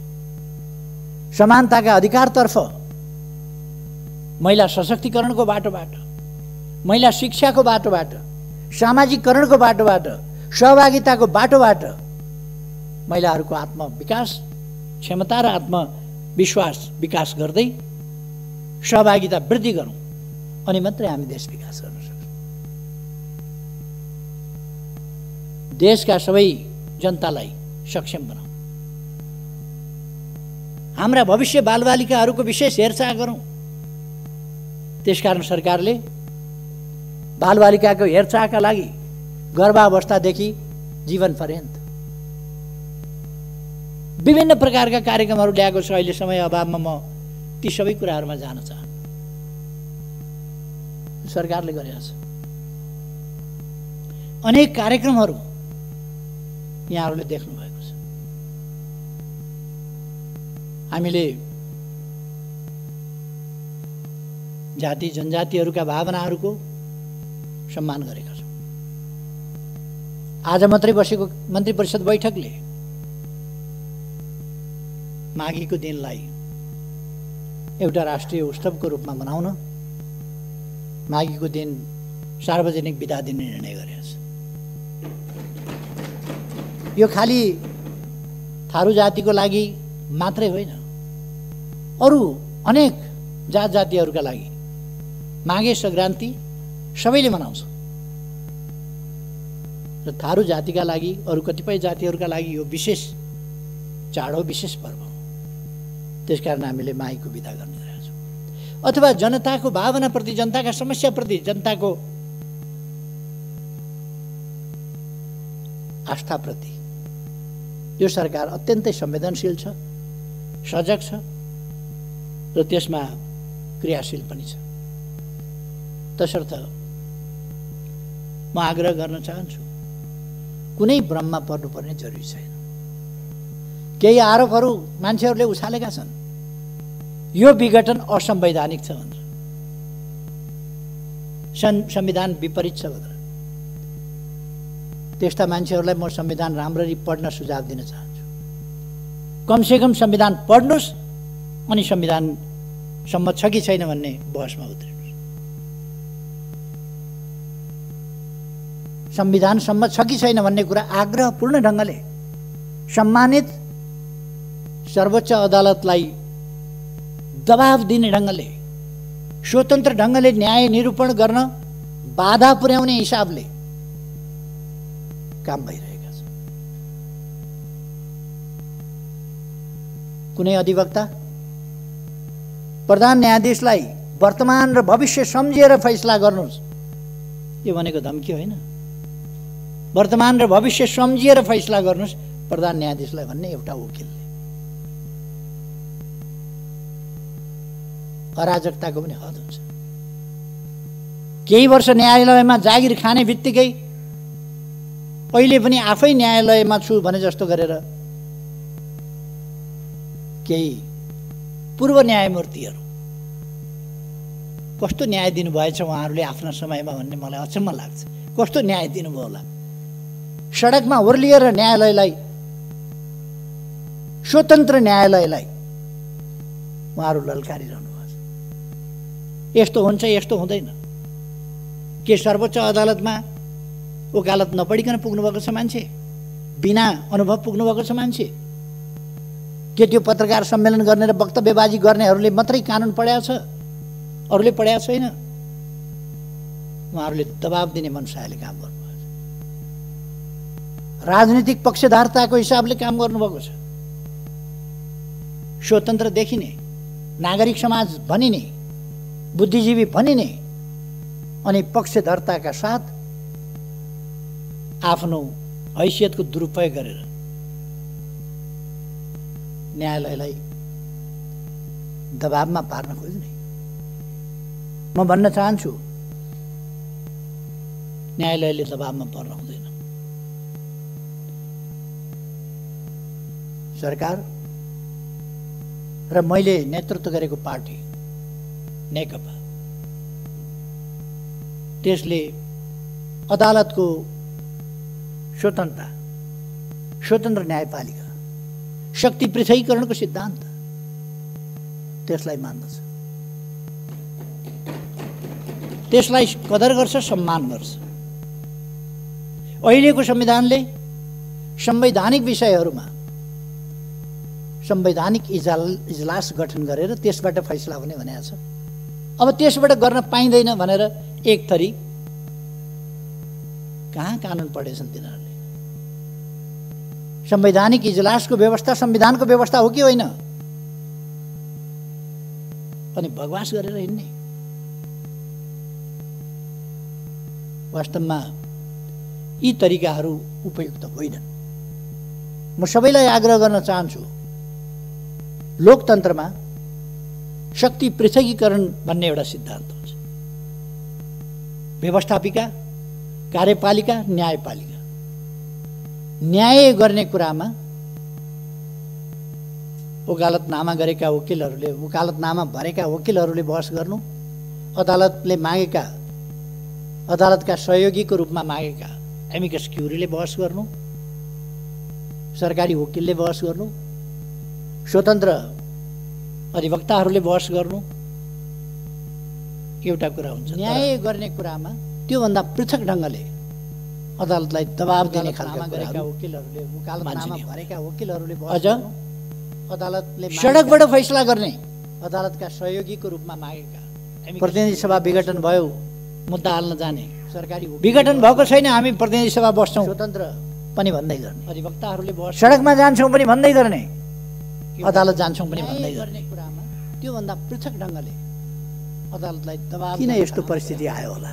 यो अवस्था किन आयो होला? म अझ अदालतले सडकबाट फैसला गर्ने, यस गरिमा मय सदनलाई जानकारी गराउनु चाहन्छु। प्रतिनिधि सभा विघटन भयो, मुद्दा हाल्न जाने, सरकारी विघटन भएको छैन, हामी प्रतिनिधि सभा बस्छौँ, यो अवस्था पनि भन्दै गर्ने, अधिवक्ताहरूले बहस सडकमा जान्छौँ अहिले पनि हामी देख्न सक्छौँ, अदालत जान्छौँ पनि भन्दै गर्ने। यद्यपि यो एउटा पार्टी विशेषको, रुलिङ पार्टी विशेषको आन्तरिक मामला हो, तर यो अवस्था सामान्य कुरा होइन। एउटा रुलिङ पार्टीभित्रको, बहुमत प्राप्त पार्टीभित्रको समस्या। गरिमा मय सदनलाई जानकारी गराउनु। चुनाव घोषणा गरेपछि त चुनावको सामना गर्नका लागि सिंगै पार्टी एकजुट भएर जानुपर्ने होइन र? एकजुट भएर जानुपर्ने नि। सिंगै पार्टी एकजुट भएर जानुपर्ने। चुनाव घोषणा गरे बापत झन फुट्छ, झन फाटोतिर जान्छ, अनेक प्रकारका विसङ्गत असङ्गत वक्तव्यबाजी गरेर जान्छ। रुलिङ पार्टीभित्रको बहुमत। मैले केन्द्रीय कमिटीको बैठक बोलाएँ। केन्द्रीय कमिटीको बैठकमा केही साथीहरू अनुपस्थित भए। चुनावको सामना कहाँ गए साथीहरू भनेर हेर्दै जानुपर्ने होइन? माइती घर मण्डलमा हामी एकजुट भएर जानुपर्ने, सिंगै पार्टी एकजुट भएर जानुपर्ने। केन्द्रीय कमिटीको बैठकमा नजाने हामी यहाँ छौँ भनेर माइती घर मण्डलमा भन्छ, झन् फाटोतिर जान्छ। अनेक प्रकारका विसङ्गत केन्द्रीय कमिटीको बैठकमा किन नजाने जान्छ? अर्को दिन हेरेको मैले केन्द्रीय कमिटी पार्टीको नाम, पार्टीको चुनाव चिन्ह सूर्य, पार्टीको झन्डा, लोगो, छाप अरूलाई नदिनु होला, हामी हौँ भनेर कार्की ब्याङ्केटबाट पत्र पठाइएछ निर्वाचन। केन्द्रीय कमिटीको बैठकमा नजाने हामी यहाँ छौँ भनेर। म नेकपाको कुरा गर्दैछु, नेकपाको, कार्की ब्याङ्केटको होइन, जसको प्रथम अध्यक्ष म। अर्को दिन हेरेको मैले केन्द्रीय कमिटी पार्टीको नाम अनि पार्टीको चुनाव चिन्ह सूर्य केही मान्छेहरूले कार्की ब्याङ्केटबाट मलाई निष्कासन गरेको अरूलाई नदिनु होला हामी हौं भनेर कार्की ब्याङ्केटबाट पत्र पठाए। तपाईहरुको संयमलाई म धन्यवाद भन्छु। तपाईहरु कोही पनि त्यो कुरा सुनेर नेकपाको कुरा गर्दैछु, नेकपाको कार्की ब्याङ्केटको होइन, जसको प्रथम अध्यक्ष म माइतीघर मण्डलाबाट कार्की ब्याङ्केटबाट प्रथम अध्यक्षलाई केही मान्छेहरूले कार्की ब्याङ्केटबाट पार्टीको बैठकमा नआएर त्यहाँबाट उछिटिएर कतातिर गएर निष्कासन गर्यौं भन्ने कुरा जति हास्यास्पद के हुन्छ। तपाईहरुको संयमलाई म धन्यवाद भन्छु। तपाईहरु कोही पनि त्यो कुरा हामीसँग बहुमत छ कार्की ब्याङ्केटको होइन। वरिपरि तमासा हेर्न आएका मान्छेहरूलाई यसो हेर्नुभयो होला, केन्द्रीय कमिटी भन्दा धेर देख्नुभयो होला, हामीसँग बहुमत छ भन्नु। बहुमत केलाई भनिन्छ? 5 जनाको कमिटी छ भने 3 जनाले निर्णय गर्न सक्छन्, तर कमिटीको बैठकमा निष्कासन गरे बाहिरै अन्तै निर्णय हुँदैन। हामी 3 जना त हो नि, 3 जनाले गरेपछि भइहाल्छ भनेर यही अभ्यास पार्टीभित्र चलाउन खोजियो। 5 जना भेला हुने अगेनाका डिलमा, 5 जना भेला हुने विवान्ता, 5 जना भेला हुने अर्को केन्द्रीय कमिटी भन्दा धेर देख्नुभयो होला, हामीसँग बहुमत छ। अर्याल होटल बहुमत केलाई 5 जना भेला हुने खुमलटार, कोटेश्वर कहाँ निर्णय गर्न सक्छन्, तर त्यहाँबाट भन्ने हामीले यो बाहिरै अन्तै निर्णय हुँदैन। 5 जना भेला हुँदैमा निर्णय हुँदैन, बैठकमा आएर 5 जनाले यही अभ्यास निर्णय गर्दा निर्णय हुन्छ। 5 जना भेला हुने अन्तै बहुमत हुने होइन। बैठकमा आउनुस्, बैठकमा प्रमाणित गर्नुस्, बैठकमा प्रमाणित गरेको भए अर्याल होटल 5 जना भेला हुने बैठकमा आएर छलफल गरेर प्रमाणित गरेको भए त्यहाँबाट भन्ने हामीले यो बाहिरै अन्तै निर्णय हुँदैन। 5 जना यो राजनीतिमा निर्णय हुँदैन, बैठकमा आएर 5 जनाले त्यसकारण यो अहिले फेरि अर्को पत्र उहाँहरूले पठाउनु पर्ने निर्वाचन आयोगमा। बैठकमा आउनुस्, अरू केही पनि भएको छैन, हामीले चिन्ह चिन्हको केही दाबी गरेका छैन। अस्ति अरूलाई नदिनुस् हाम्रै हो भनेर भन्नुभएको थियो, पत्र पठाउनु भएको थियो। अहिले अस्ति फेरि पत्र पठाउनु बैठकमा आएर छलफल हामीले केपी ओलीलाई पार्टीबाट निकाल्यौँ, अरू केही पनि भएको छैन है, जस्ता तस्तै छ। हामीले चिन्ह चिन्ह केही मागेका छैन। यो राजनीतिमा निर्णय हुँदैन, बैठकमा कति बेरको कुरा के हो, कति बेरको कुरा के हो, एकछिनपछि एउटा एकछिनपछि अर्को। अहिले फेरि अर्को पत्र संसद विघटन भइसकेपछि 3:30 बजे अविश्वास दर्ता गर्न रन्थनिएका केही मान्छेहरू आइपुगे। अविश्वास प्रस्ताव दर्ता गर्न 3:30 पत्र पठाउनु भएको थियो। अहिले संसद विघटन भइसक्यो, कहाँको अविश्वास ल्याएको भनेर सचिवालयले भनेपछि अरू केही पनि भएको छैन है, जस्ता तस्तै छ। हामीले चिन्ह चिन्ह केही भन्न पनि लाज मर्दो। हाम्रो सभामुखले घुँडामा राखेर एकछिनपछि एउटा एकछिनपछि 10:40 मै म कहाँ ल्याएका थिए यो निवेदन। संसद विघटन भइसकेपछि 3:30 बजे अविश्वास दर्ता गर्न रन्थनिएका केही मान्छे संसदीय प्रणालीले अविश्वास प्रस्ताव प्रणालीकै हुर्मत लिने खालको यो लज्जाबोध हुने कुरा भइसक्यो। कहाँको अविश्वास एउटा स्पिकर सचिवालयले भनेपछि दुःखका साथ भन्नुपर्छ। यस्तो झुटो प्रमाणीकरण गर्नुहुन्छ भन्न पनि लाज पर्छ। हाम्रो सभामुखले घुँडामा आइन्दा यस्ता गल्तीहरूबाट जोगिनुपर्छ। 10:40 मै यस्ता गल्ती सच्याउनुपर्छ। यस्तो गल्तीहरू सचिवालयले प्रणालीले यस कुरालाई स्पष्ट पार्नका निम्ति सचिवालयमा 3:30 बजे मात्रै यो प्रस्ताव ल्याइएको हो भनेर वक्तव्य जारी गर्नुपर्छ। यस्तो झुटो प्रमाणीकरण लज्जाको कुरो होइन। कुनै पनि संसदीय प्रणालीमा यस्तो खालको चाहिँ जोगिनुपर्छ। जाल जेलमा लोकतन्त्र हुने होइन, फस्टाउने होइन, टिक्ने होइन। लोकतन्त्र भनेको जाल जेलको प्रणाली होइन, यस कुरालाई स्पष्ट पार्न धोकाको प्रणाली होइन। लोकतन्त्र भनेको पारदर्शिता स्वच्छताको प्रणाली हो भनेर वक्तव्य जारी गर्नुपर्छ। यस्तो झुटो प्रमाणीकरण लज्जाको कुरो होइन। अब कुनै पनि संसदीय प्रणालीमा यस्तो संसद पुनर्स्थापना हुन्छ कि भन्ने जाल जेलमा लोकतन्त्र हुने होइन, फस्टाउने होइन, टिक्ने 64% लगभग लोकतन्त्र भनेको जाल जेलको प्रतिनिधित्व गर्ने सर्वसम्मत दलको नेता प्रधानमन्त्रीको हैसियतमा मैले यदि यही प्रतिनिधि सभा यसै गरी सञ्चालन गरिरहने हो भने यो सरकारले काम गर्ने वातावरण पनि नपाउने भयो र गतिसाथ देशको हितमा, जनताको हितमा विकास निर्माणका कामहरू अगाडि बढाउने काममा पनि गति लिन सक्ने सर्वसम्मत। त्यसकारण राष्ट्रको समय प्रधानमन्त्रीको हैसियतमा बर्बाद हुन यदि यही झन्डै 2/3 बहुमत सहितको प्रधानमन्त्रीले विघटनको सिफारिस गरेर विघटन भइसकेपछि अब विकल्प कहाँनिर? 64% मसँग छ, त्यसको सर्वसम्मत दलको नेता म हुँ, जतिपल्ट घुमाए पनि जतिपल्ट घुमे पनि त्यही 36% बाँकी रहन्छ होइन र 36% 51% कहिले हुन्छ र बहुमत सहितको अनि विकल्प छ यथार्थ विघटन भइसकेपछि अब मनगणन्ती विकल्पले हुँदैन यथार्थ विकल्प संसदको बनावटको विकल्प संसदको बनावट देशको सर्वसम्मत दलको नेता म हो परिषदको सर्वसम्मत दलको नेता म हो र जति हैसियतमा प्रधानमन्त्री हो र मैले पनि त्यही 36% चलाउन सकिने र विघटन गर्ने 36% पछि अर्को विकल्प छ 51% कहिले हुन्छ र अब विघटन भइसकेपछि छ हामी मिलेर चलाउँथ्यौं भनेर अनेक थरी तत्त्वहरू निस्किनु अब मनगणन्ती विकल्पले यहाँ त बहुमत प्राप्त दलले नै अरु अप्सन छैनन् त्यसभन्दा पछिका संविधानको धारा 76 को 1 अनुसारको यो सरकार हो मैले पनि त्यही 36% 2 को अप्सन आउँदै आएन 1 ले सरकार बनायो 2 अप्सन आएन 3 आएन 4 आएन 5 आएन अब 7 ले अनेक थरी तत्त्वहरू निस्किनु सरकार रहने अवस्था चल्ने अवस्था नरहँदा प्रधानमन्त्रीको सिफारिसमा राष्ट्रपतिले प्रतिनिधि सभा विघटन गरी संविधानको धारा 76 को 1 अनुसारको यो प्रतिनिधि सभाको नयाँ निर्वाचनका लागि 2 को अप्सन आउँदै आएन त्यस अनुसार नै भएको छ संविधान सम्मत कसरी भएन 3 आएन 4 आएन पुनर्स्थापना कसरी हुन्छ पुनर्स्थापना केका लागि हुन्छ कुन विकल्पका लागि हुन्छ के देशमा अस्थिरता ल्याउनका लागि हर्स ट्रेडिङको राजनीति फेरि सुरु गर्नका लागि 6 महिनामा सरकार परिवर्तन गर्ने तमासा गर्नका लागि पुनर्स्थापना हुन्छ पुनर्स्थापनाको निर्वाचनका लागि पुनर्स्थापना कुनै हालतमा पनि हुन सक्दैन त्यो संविधानले संविधान सम्मत कसरी भएन 3 आएन 4 आएन पुनर्स्थापना केही मानिसहरूले संविधानमा विघटन गर्ने लेखेका छैन कुन विकल्पका लागि विघटन गर्ने किन लेखेका छैन धारा 76 को हर्स ट्रेडिङको राजनीति उपधारा 7 सुरु गर्नका लागि प्रधानमन्त्रीको सिफारिसमा राष्ट्रपतिले प्रतिनिधि सभा विघटन गरेर पुनर्स्थापना हुन्छ नयाँ मिति तोक्ने छ नयाँ निर्वाचनका लागि भन्ने व्यवस्था प्रधानमन्त्रीले विघटन गर्न पाउँदैन भन्ने संविधानमा कहीं लेखेको छ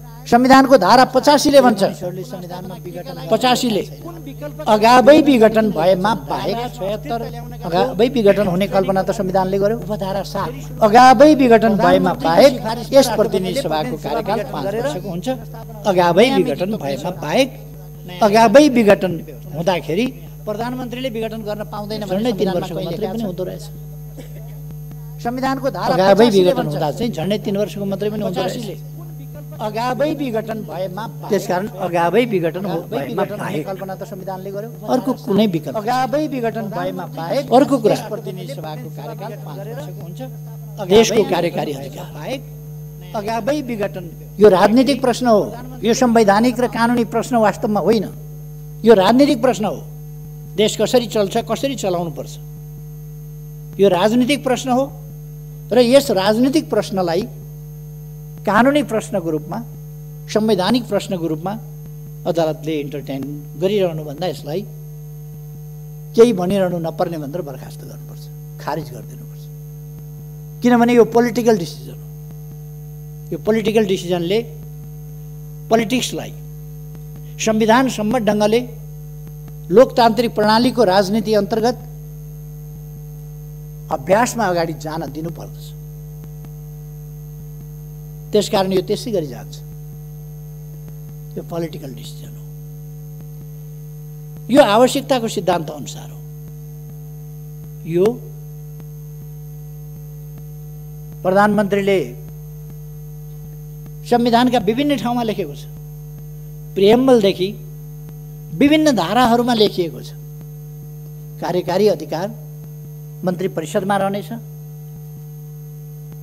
र त्यसको प्रतिनिधित्व प्रधानमन्त्रीले गर्छ मन्त्री परिषदको निर्णय र सिफारिस प्रधानमन्त्री मार्फत यद्यपि मन्त्री परिषदको सिफारिस चाहिन्थ्यो कि चाहिँदैन थियो तर मन्त्री परिषदको सिफारिस सहित सर्वसम्मत सिफारिस सहित केही साथीहरूले कतिको उपयुक्त हुन्छ यो विघटन उपयुक्त होला नहोला अलिकति छलफल मन्त्री परिषदमा 1-2 जना साथीहरूले उठाउनु भएको थियो मैले त्यसलाई स्पष्ट पारेपछि साथीहरू सन्तुष्ट हुनुभएको थियो र सर्वसम्मतिले विघटन भएको थियो सिफारिस भएको थियो सिफारिस भइसकेपछि र विघटन भइसकेपछि कुन नेताले कसलाई तान्यो, कसको स्वार्थ कता गाँसियो, कसको स्वार्थमा धक्का पर्यो, त्यो बेग्लै कुरा हो। त्यसर्थ यो मन्त्री परिषदको सर्वसम्मत निर्णयका आधारमा प्रधानमन्त्रीद्वारा गरिएको सिफारिसमा राष्ट्रपतिद्वारा भएको विघटन, राष्ट्रपतिको अधिकार र कर्तव्य के हो? हामीले सम्मानित राष्ट्रपति बनेका छौँ। हामीले राष्ट्रपतिमा धेरै अधिकार दिएका छैनौँ, केही अधिकार मात्र दिएका छौँ। यस संस्था वा यस निकाय वा व्यक्तिले गरेको सिफारिस भनेर तोकिएकोमा बाहेक अन्यत्र सबै काम कारबाही राष्ट्रपतिले मन्त्री परिषद र प्रधानमन्त्रीको सिफारिसमा गर्नेछ। प्रधानमन्त्रीको सिफारिसमा राष्ट्रपतिले गर्नुपर्छ। त्यो कानुन सम्मत छ कि छैन, उपयुक्त छ कि छैन, संविधान सम्मत छ कि छैन, त्यसको जिम्मेवारी प्रधानमन्त्रीले लिन्छ, राष्ट्रपतिले होइन। प्रधानमन्त्रीको सिफारिस राष्ट्रपतिले अनुमोदन गर्नुपर्छ। नेपालका कानुनविद, केही कानुनविदहरूमाथि दया लागेर आउँछ। केही दुर्मुखाहरू गणतन्त्रको सर्वोच्च संस्था, राष्ट्रको गरिमामय सर्वोच्च संस्थाको मान मर्यादामा तुलेका छन्। तिनीहरू गणतन्त्र विरोधी हुन्। तिनीहरू जनताका छोराछोरी उच्च ठाउँमा पुगेको देख्न चाहँदैनन् अनि भन्छन् केटाकेटीमा ऊ गाई भैँसी चराउँथ्यो, केटाकेटीमा धुले स्कुलमा पढ्थ्यो, केटाकेटीमा यस्तो श्रम गरेर आएको थियो, केटाकेटीमा डेस्क बेन्च पनि नभएका स्कुलमा पढेका थियो। उनीहरूको दिमागमा के छ भने सामन्तवाद। उनीहरूको दिमागमा दरबार हाई स्कुल, त्रिचन्द्र कलेज उहिले उहिले ती मात्रै थिए नि, त्यसमा पढेको हुनुपर्ने, अथवा दार्जिलिङको सेन्ट जोसेफ पढेको हुनुपर्ने, अथवा अक्सफोर्ड र अरू विश्वविद्यालय पढेका हुनुपर्ने, घाँस दाउरा गरेर उठेको हुन नहुने, गरिबको छोराछोरी माथि उठेको हुन नहुने, गरिबको छोराछोरी सांसद हुने, माननीय, गाउँको जमिनदारले पनि माननीय भन्नुपर्ने गरिबको छोराछोरीलाई। यस्तो व्यवस्था हुन्छ भन्ने तिनका दिमागमा छ। त्यसकारण गरिबका छोराछोरी माननीय भनेको उनीहरूलाई चित्त बुझ्दैन, मन पोल्छ। गरिबका छोराछोरी सम्माननीय भनेको उनीहरूलाई पोल्छ मन। उनीहरूलाई बेलायतको हाउस अफ लर्ड्स जस्तो लर्ड्स मात्रै हुनुपर्ने विभिन्न ठाउँमा यी कमन्सहरू कसरी भए, यी घाँस दाउरा गरेर हुर्किएकाहरू कसरी भए, गाई बाछा गरेर हुर्किएकाहरू कसरी भए, खेतबारी गरेर हुर्किएकाहरू कसरी भए, खाली खुट्टा पैदल हिँडेर पढेकाहरू कसरी भए, माथिल्लो ओहदामा तिनका मन पोल्छ। ती आफै पनि त्यस्तै हुन् भने पनि तिनको सामन्तवादी चिन्तन त्यसले दिँदैन। अर्को कुरा, समाज, मानव समाज भनेको सभ्य समाज हो, चेतनशील मर्यादित समाज हो। त्यहाँ संस्थाहरूको, सम्मानित संस्थाहरूको, यसै त कसैलाई पनि अपमान गर्नु, गाली बेइज्जत गर्नु हाम्रो सभ्यताभित्र पर्दैन। अझ हाम्रो सभ्यता यत्र नार्यस्तु पूज्यन्ते रमन्ते तत्र देवतावाला सभ्यता हो। जहाँ नारीहरूको पूजा हुन्छ त्यहाँ देवताहरू रमाउँछ। हाम्रो सभ्यता अनेक विदुषीहरूको सभ्यता हो। हाम्रो सभ्यता वीराङ्गनाहरूको सभ्यता हो। हाम्रो सभ्यता मातृदेवो भव, आमा वा महिलाहरू देवी देवता तुल्य छन् भन्ने हो। अब त्यो सभ्यतामाथि हमला भइरहेको छ। केही हण्डीखोर तत्त्वहरूले हाम्रो सभ्यतामाथि हमला गरिरहेका छन्, हाम्रो शिष्ट समाजमाथि हमला गरिरहेका छन्, समाजको शिष्टतामाथि हमला गरिरहेका छन्, हाम्रा विभिन्न सम्मानित संस्थाहरूमाथि हमला गरिरहेका छन्। र यो एउटा असभ्य, असहिष्णु, त्यस्तो समाज निर्माण गर्ने अथवा हाम्रो सभ्य समाजका मूल्यहरूलाई ध्वस्त पार्ने प्रयास गरिरहेका छन्। त्यस कुराबाट हामी सजग हुनुपर्दछ र हामीले जनतालाई पनि सजग गराउनु जरुरी छ। मैले अघि भने यस बीचमा विभिन्न भ्रमणहरू भएका छन्। भ्रमणहरूको आदान प्रदान भएको छ चीनसँग, भारतसँग। कसैले प्रश्न उठाउँछन् चीनको फलानु किन आयो? मित्र देशका मान्छे आउँछन्, कुरा गर्छन्, जान्छन्, भलो चिताउँछन्, जान्छन्। भारतका मान्छे किन आए भनेर सोध्छन्, आउँछन्, कुरा गर्छन्, भलो चिताउँछन्, जान्छन्, संवाद गर्छन् हामीसँग। अघि भर्खरै मैले भने परराष्ट्र सचिव नेपाल भ्रमणमा आए गए, भारतका प्रधान सेनापति आए गए, हाम्रो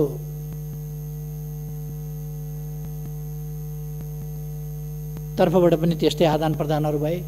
भर्खरै केही दिन अगाडिको मात्रै कुरा गरेँ। अघि मैले ऊर्जा सचिवको नेतृत्वमा एउटा टिम गयो, उपलब्धिपूर्ण वार्ता भए। अब 4 दिनपछि, अझ 3 दिनपछि भने पनि भयो। आज 10 तारिक भयो क्या होइन? आज 10 तारिक भयो। 14 तारिकमा हाम्रो परराष्ट्र मन्त्री प्रदीप गेवालीजी, मान्य प्रदीप गेवाली भारत भ्रमणमा जाँदै हुनुहुन्छ। उहाँले हामीले हाम्रो भूभाग समेत सामेल गरेर छापेको नक्सा अथवा नक्सामा छापिएको भूभाग समेतका विषयहरू, विभिन्न विषयहरूमा छलफल गर्नुहुनेछ र हाम्रो भारतसँगको सम्बन्धलाई अझ व्यवहारिक रूपमा सफलतापूर्वक अगाडि बढाउन योगदान गर्नुहुनेछ। हामी यसरी एउटा सफलतापूर्वक अगाडि बढिरहेको समयमा छौँ। अब निर्वाचनमा देश गइसकेका छ। म सम्माननीय अध्यक्षज्यू मार्फत सबैमा आग्रह गर्न चाहन्छु, देशवासीमा आग्रह गर्न चाहन्छु, कुनै भ्रममा, अन्योलमा, अलमलमा पर्ने आवश्यकता छैन। यो लोकतन्त्र, यो सङ्घीय लोकतान्त्रिक गणतन्त्र, यसलाई व्यवस्थित गर्ने र व्यवस्थित ढङ्गले परिचालन गर्ने संविधानलाई व्यवहारमा उतार्ने, कार्यान्वयन गर्ने हाम्रा प्रयास र अभ्यासहरू, तदनुसारका कानुनहरू र त्यस अनुसारका अभ्यासहरू, लोकतन्त्रका अभ्यासहरू अनुसार हामी अगाडि बढिरहेका छौँ। यस देशलाई हामीलाई हाम्रो राष्ट्रिय सार्वभौमसत्ता प्यारो छ, हामीलाई हाम्रो स्वाधीनता प्यारो छ, हामीलाई हाम्रो स्वतन्त्रता प्यारो छ, हामीलाई हाम्रो भौगोलिक अखण्डता प्यारो छ, हामीलाई हाम्रा राष्ट्रिय हितहरूको रक्षा गर्न अगाडि बढ्न सकेकोमा, रक्षा गरेकोमा गौरवान्वित पनि छ र हामी राष्ट्रिय स्वाभिमानलाई माथि उठाउँदै अगाडि बढाउने, देशलाई विकास गर्ने, समृद्ध नेपाल र सुखी नेपालीको राष्ट्रिय आकांक्षा पूरा गर्ने त्यस अभियानमा दृढतापूर्वक अगाडि बढेका छौँ। यो अभियान एउटा दल विशेषको मात्रै अभियान होइन, सरकारको मात्रै अभियान होइन। यो अभियान सरकार र सबै नागरिक समाज, सम्पूर्ण राजनीतिक दलहरू, सबै सङ्घ संस्था सङ्गठनहरू र सिङ्गै समाजको साझा राष्ट्रिय आकांक्षा हो समृद्ध नेपाल, सुखी नेपाल। त्यसका लागि हामीलाई लोकतन्त्रको रक्षा गर्नु छ, सुदृढीकरण गर्नु छ, कार्यान्वयन गर्नु छ व्यवहारिक रूपमा र अगाडि बढ्नु छ। त्यही दिशामा हामी अगाडि बढिरहेका छौँ। यस दिशामा अगाडि बढ्न म सबैमा हार्दिक आग्रह गर्न चाहन्छु। भ्रम फिजाउने शक्तिहरू, अल्मल्याउने शक्तिहरू, नेपाललाई बर्बाद पार्न खोज्ने शक्तिहरू क्रियाशील छन्। तिनका भ्रमबाट मुक्त रहन म सबैमा आग्रह गर्न चाहन्छु। भ्रमबाट मुक्त रहौँ र हामी दृढतापूर्वक हाम्रो देशको स्वाभिमान, स्वाधीनता र स्वाभिमानलाई व्यावहारिक रूपमा कार्यान्वयन गर्दै र माथि उठाउँदै अगाडि बढौँ। अहिले आगामी निर्वाचनले यस सम्बन्धमा एउटा नयाँ टर्निङ पोइन्ट ल्याइनेछ। दलहरूका बीचमा शुद्धिकरण सम्बन्धी यो एउटा गम्भीर झट्का हो। यसै गरेर अहिले जसरी राजनीतिक दलहरू चल्न खोजेका छन् यसरी होइन, शुद्धिकरणका साथ राजनीतिक दलहरू अब चल्नुपर्दछ। राजनीतिक दलभित्र रहेका अस्वस्थता, अवाञ्छित गतिविधि, विचारहीनता, भिजनहीनता, गन्तव्यहीनता, स्वार्थहरूको खेल, स्वार्थहरूको लडाईँ, यसैलाई राजनीति बनाउने र जनतालाई गुमराहमा पार्ने खालका यस्ता प्रयासहरूलाई किनारा गर्नुपर्छ, असफल बनाउनु पर्दछ। र शुद्धिकरणका साथ राजनीतिक दलहरू अब नयाँ जोस जाँगरका साथ नयाँ शुद्धिकरण, नयाँ सुदृढीकरण, नयाँ एकता, नयाँ गतिका साथ हामी गन्तव्यतर्फ अगाडि बढ्नुपर्छ। अहिले राष्ट्रले लिएको बाटो यही बाटो हो जो बिल्कुल सही छ। आत्मविश्वासका साथ अगाडि बढ्न म आग्रह गर्न सबैलाई चाहन्छु। र अध्यक्ष महोदय, म यहाँलाई समय दिनुभएकोमा धेरै धेरै धन्यवाद भन्न चाहन्छु र आफ्नो भनाइ टुङ्ग्याउँछु। धन्यवाद।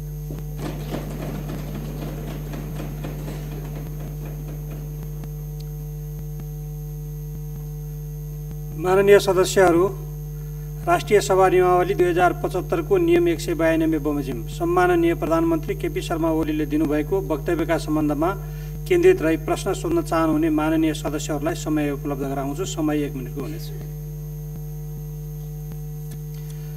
माननीय जितेन्द्र नारायण देव।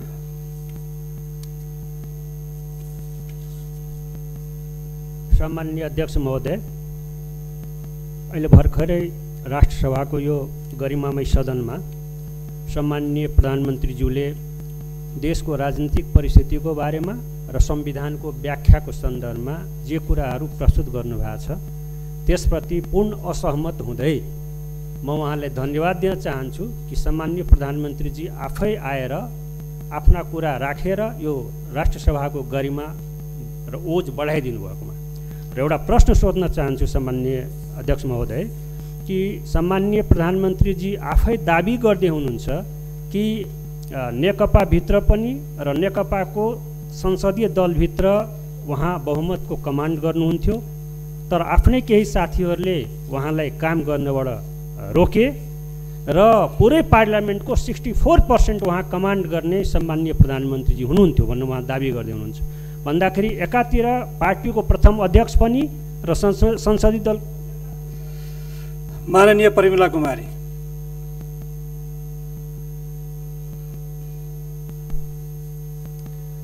सम्माननीय अध्यक्ष महोदय, सम्माननीय प्रधानमन्त्रीज्यूसँग मेरो एउटा जिज्ञासा छ।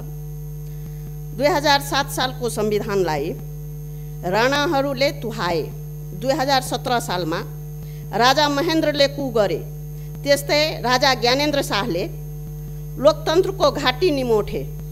ठ्याक्कै त्यही रोडम्याप बमोजिम तपाईँले पनि प्रतिनिधि सभा विघटन गरी अहिलेका सम्पूर्ण उपलब्धिहरू नाश हुने गरी गणतन्त्र, संघीयता, समावेशिता र धर्मनिरपेक्षतामाथि तरबार झुन्ड्याउनु भएको छ, जसको प्रतिकार सडक र सदन दुवै ठाउँबाट भइरहेको अवस्था छ। त्यसैले नै यहाँले सदन बन्द गर्न खोज्नु भएको हो र हामी राष्ट्रसभाका सदस्यहरू सदन बन्द होस् भन्ने पक्षमा छैनौँ र यसै सदनबाट प्रतिनिधि सभा पुनर्स्थापनाको पनि जोरदार माग गर्दछु। यसमा तपाईँ के भन्न चाहनुहुन्छ जान्न चाहन्छु। धन्यवाद। माननीय रमेश रायमाझी। महोदय, हजुर महोदय मार्फत सम्माननीय प्रधानमन्त्रीज्यूलाई प्रश्न राख्न चाहन्छु। यो नेपालको संविधान मैले यही सदनबाट सम्माननीय अध्यक्षज्यू मार्फत प्रधानमन्त्रीमा पुगोस् भनेर प्रधानमन्त्रीज्यूले अहिले के भन्नुभयो भने धारा 76 को 1 अनुसार बनेको सरकार भन्नुभयो। यो होइन, अहिले यो संविधान त्यहाँबाट पढियोस्, सामान्य अध्यक्षज्यूले पनि पढ्नुहोस् र प्रधानमन्त्रीज्यूलाई पनि पढ्नुहोस्। 76 अनुसार बनेको होइन। नेकपा माओवादी र नेकपा एमालेको संयुक्त सरकार धारा 2 अन्तर्गत बन्यो र धारा 5 लाई प्रयोग नगरिकन, धारा 5 को प्रयोग नगरिकन धारा 7 प्रयोग गरेर प्रधानमन्त्री जानुभएको छ। त्यसकारण संसदले बनाउने अर्को संवैधानिक अर्को सरकार बनाउने सम्भावना हुँदाहुँदै यो कदम प्रधानमन्त्रीले किन चाल्नुभयो, असंवैधानिक हो भनेर हामीले भनेको। यसमा म प्रश्न हुन चाहन्छु। धन्यवाद। जय नेपाल। माननीय प्रकाश पन्त महोदय, अध्यक्ष महोदय मार्फत प्रधानमन्त्रीले मेरो प्रश्न छ। मृत्यु पर्यन्त आँखा दान गरेको यो त मर्ने चिज रहेछ भनेर त्यसलाई मारेरै आँखा निकालियो। संसदको विघटन पनि यस्तै भयो। संविधान च्यातेर निर्वाचन कसरी हुन्छ? नहर भत्काएर रोपाइँ गर्न जा भने जस्तो भएन। नहर नबनेसम्म रोपाइँ हुन सक्दैन। संविधान बचे चुनावमा जाउँला। चुनाव त राजाले पनि गर्छु भनेका थिए। जमिन खोजेको चित्र बाँड्नुभयो। चुचे जमिन ल्याउन नसकेर संसद भङ्ग गर्नुभएको हो। जतिसुकै तर्क गरे पनि संसद विघटन अलोकतान्त्रिक र असंवैधानिक छ, अत्यन्तै खेदजनक छ। गेस्ट पेपर पढेर भएन प्रधानमन्त्रीज्यू, संविधान पढ्नु पर्यो, संविधान। धन्यवाद। माननीय सदस्यहरू, अब म सम्माननीय प्रधानमन्त्री केपी शर्मा ओलीलाई माननीय सदस्यहरूले उठाउनुभएका जिज्ञासाका सम्बन्धमा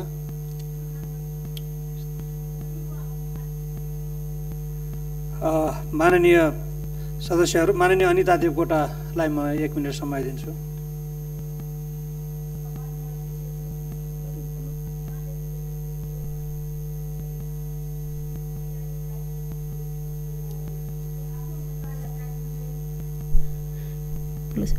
सम्मानीय अध्यक्षज्यू, संविधानले दिँदै नदिएको असंवैधानिक कार्यको म घोर भर्त्सना गर्न चाहन्छु।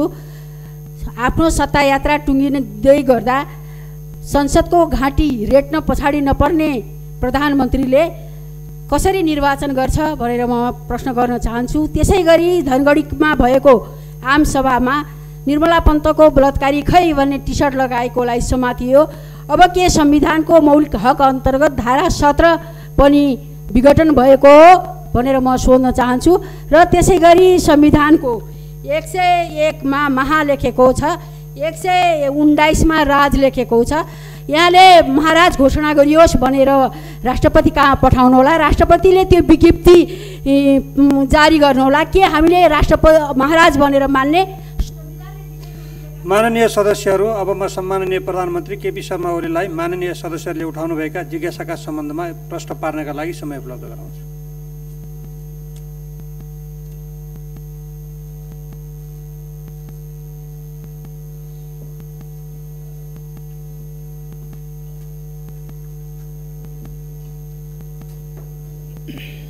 सम्माननीय अध्यक्ष महोदय, सबभन्दा पहिले त म माननीय सदस्यज्यूहरू जसले प्रश्न गर्नुभयो, सक्रिय सहभागिता जनाउनुभयो, त्यसका लागि धन्यवाद भन्न चाहन्छु। मान्यज्यूहरूलाई म बहुतै आदर सम्मानका साथ भन्न चाहन्छु। केही इतिहासका कुरा पनि ल्याउनुभयो। 7 सालको संविधान कसले खायो भन्नुभयो, मलाई अचम्म लाग्यो। 7 सालको अन्तरिम संविधान, त्यो अन्तरिम संविधान कुनै जनताले बनाएको संविधान थिएन। त्यसबेला राजाबाट घोषणा गरिएको संविधान थियो। त्यसलाई पछि राजाबाटै दिइएको, नेपाली कांग्रेस समेतको सहमतिमा दिइएको 15 सालको संविधान, जहाँ राजाले संसद विघटन गर्न पनि पाउने, सरकार विघटन गर्न पनि पाउने, जे पनि गर्न पाउने, त्यो संविधान प्रति सम्मरण, त्यसलाई संशोधन, खारेजी, जे पनि गर्न पाउने अधिकार थियो। र अर्को धारामा अरू सबै धाराहरू संशोधन हुन सक्ने, तर महाराजधिराजका त्यस्ता अधिकारहरू रहेको, जे पनि गर्न पाउने अधिकार रहेको धारा, संविधान खारिज गर्न पाउने, संसद विघटन गर्न पाउने, सरकार विघटन गर्न पाउने, आफ्नै हातमा शासन लिन पाउने, जे पनि गर्न पाउने स्वेच्छाचारी धारा चाहिँ श्री 5बाट पनि संशोधन गर्न सकिने छैन भन्ने व्यवस्था गरेका थियो। नेपाली कांग्रेसले दुर्भाग्यवश त्यो संविधान मानिदियो। त्यसै कारण धारा 55 अनुसार 17 सालमा कु भएको थियो। 17 सालको कु थियो, तर गल्तीले, कमजोरीले मानिएको संविधानको धारा अनुसार थियो। मैले दुःखका साथ भन्नुपर्छ, हामी सबैले त्यस्ता कुराहरूबाट शिक्षा लिनुपर्छ। मलाई नराम्रो लागेन साथीहरूले अलिकति आलोचना गर्नुभयो। असंवैधानिक विघटनको घोर विरोध, घोर भर्त्सना गर्दछु भनेर दलले बोल्न लागेको छ मान्यजीहरूलाई। अब आफ्नै बोली पनि खास नभएको हुँदाखेरि दलहरूका आफ्ना आफ्ना विचार हुन्छन्, त्यसमा मैले खासै केही भनिरहनु पर्ने छैन। दलको अडान राख्नुभयो, धन्यवाद छ साथीहरूलाई। त्यसले कस्तो हल्ला फिजाइँदै रहेछ देशमा, कस्ता प्रचार गरिँदै रहेछ देशमा भन्ने कुरा सरकारलाई थाहा हुन्छ, जानकारी हुन्छ। प्रधानमन्त्रीको हिसाबले मलाई पनि जानकारी हुन्छ, त्यसले लाभ नै पुग्छ भन्ने मलाई लाग्छ।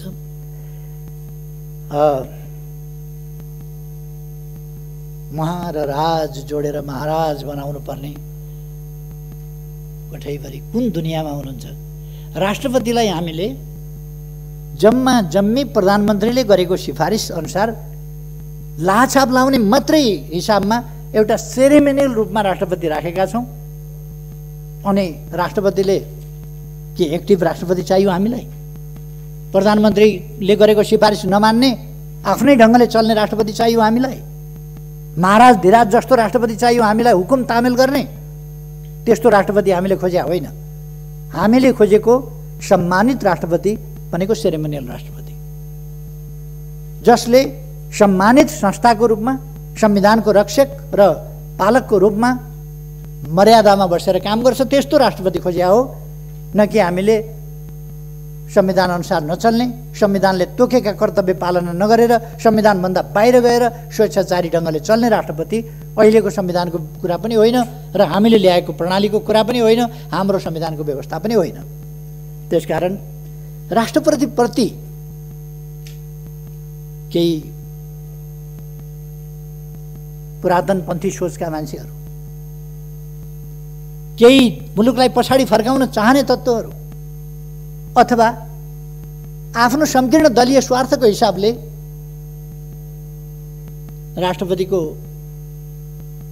गरिमामाथि हिलो छ्याप्न खोज्नेहरूले राष्ट्रपतिको विरोध गर्छन्। त्यो हामीले देखि भोगी आएको कुरा हो, त्यसमा म धेरै केही भन्न चाहन्न। मलाई के भन्न मन छ भने फेरि पनि म दोहोऱ्याएर भन्न चाहन्छु,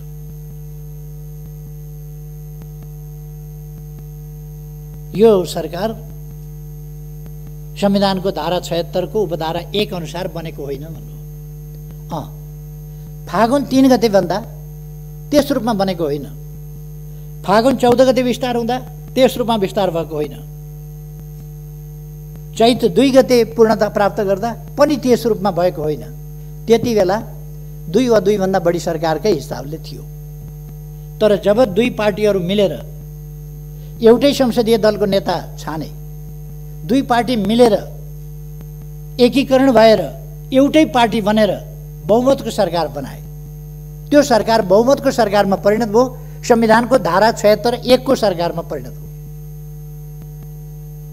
अब एउटा फुटबल खेलाडी भइसकेपछि पुरानो इतिहास सम्झेर त कोक्रामा खेल्थिस् नि भनेर हुँदैन। फुटबल खेलाडी भइसक्यो, त्यो जमाना परिवर्तन भइसक्यो। त्यसकारण दलहरू मिलेर जब अर्कै परिस्थिति बनिसक्यो, एक दलको बहुमतको सरकार बनिसक्यो, तब पुरानो कुरा गर्न हुँदैन।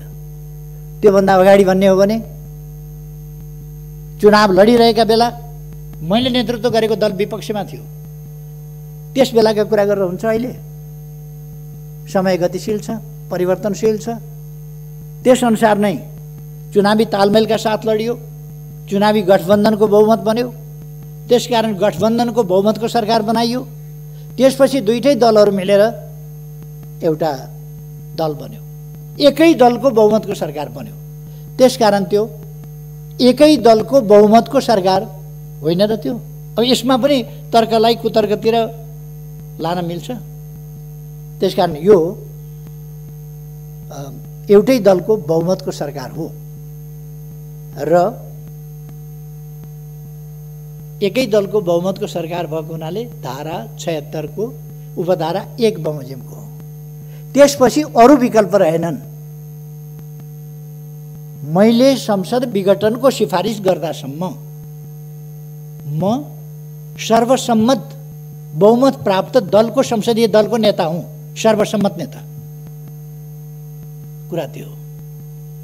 यसमा पनि अलमलमा पर्नु या भ्रममा पर्नु आवश्यक छैन भन्ने कुरा म निवेदन गर्न चाहन्छु साथीहरूलाई। यसमा भ्रममा नपर्नु। र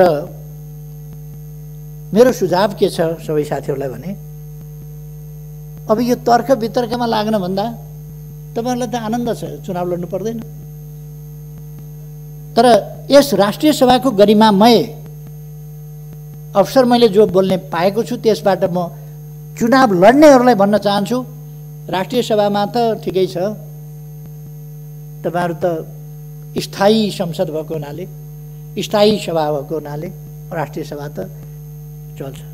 प्रतिनिधि सभावाला साथीहरू, अरू तमाम मान्छेहरू, यहाँहरू पनि आफ्नो आफ्नो दलको तर्क गर्ने भन्दा पनि चुनावको तयारीमा लाग्नुहोस् आफ्नो आफ्नो दलको भन्ने मेरो सुझाव छ।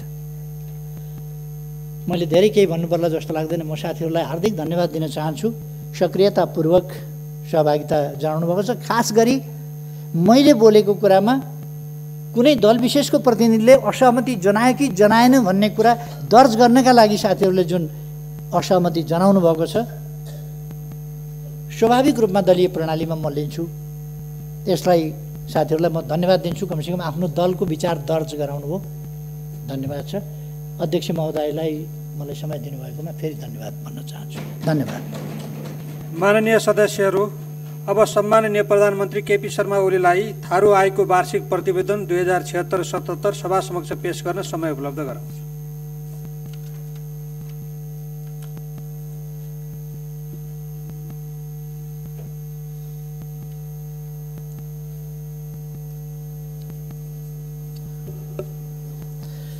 सम्माननीय अध्यक्ष महोदयको अनुमतिले थारू आयोगको वार्षिक प्रतिवेदन 2076-77 सभा समक्ष पेश गर्दछु।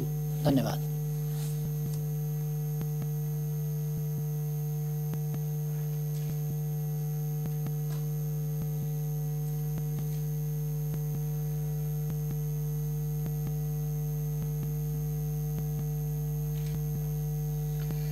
माननीय सदस्यहरू, अब म विधान व्यवस्थापन समितिका माननीय सदस्य देवेन्द्र दाहाललाई विधान व्यवस्थापन समितिको वार्षिक प्रतिवेदन 2076-77 सभा समक्ष पेश गर्न समय उपलब्ध गराउँछु।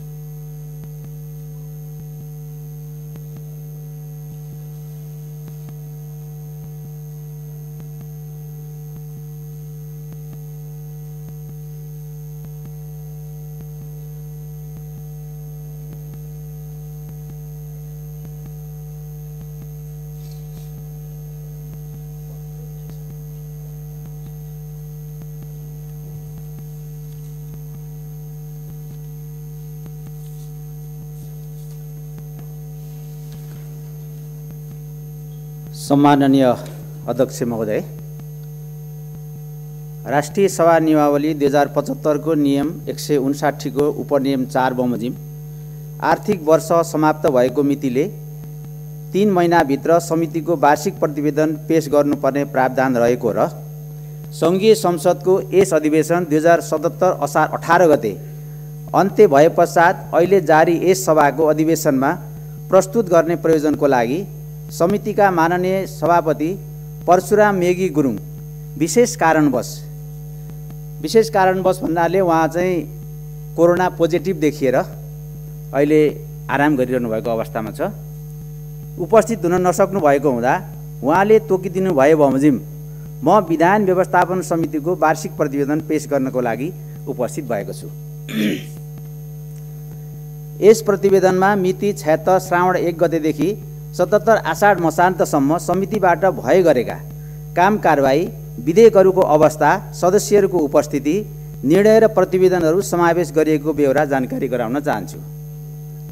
समितिको पहिलो कार्यकालमा जम्मा 308 बैठक बसेकोमा यस अवधिमा मात्र समितिका 172 वटा बैठकहरू बसेको थियो।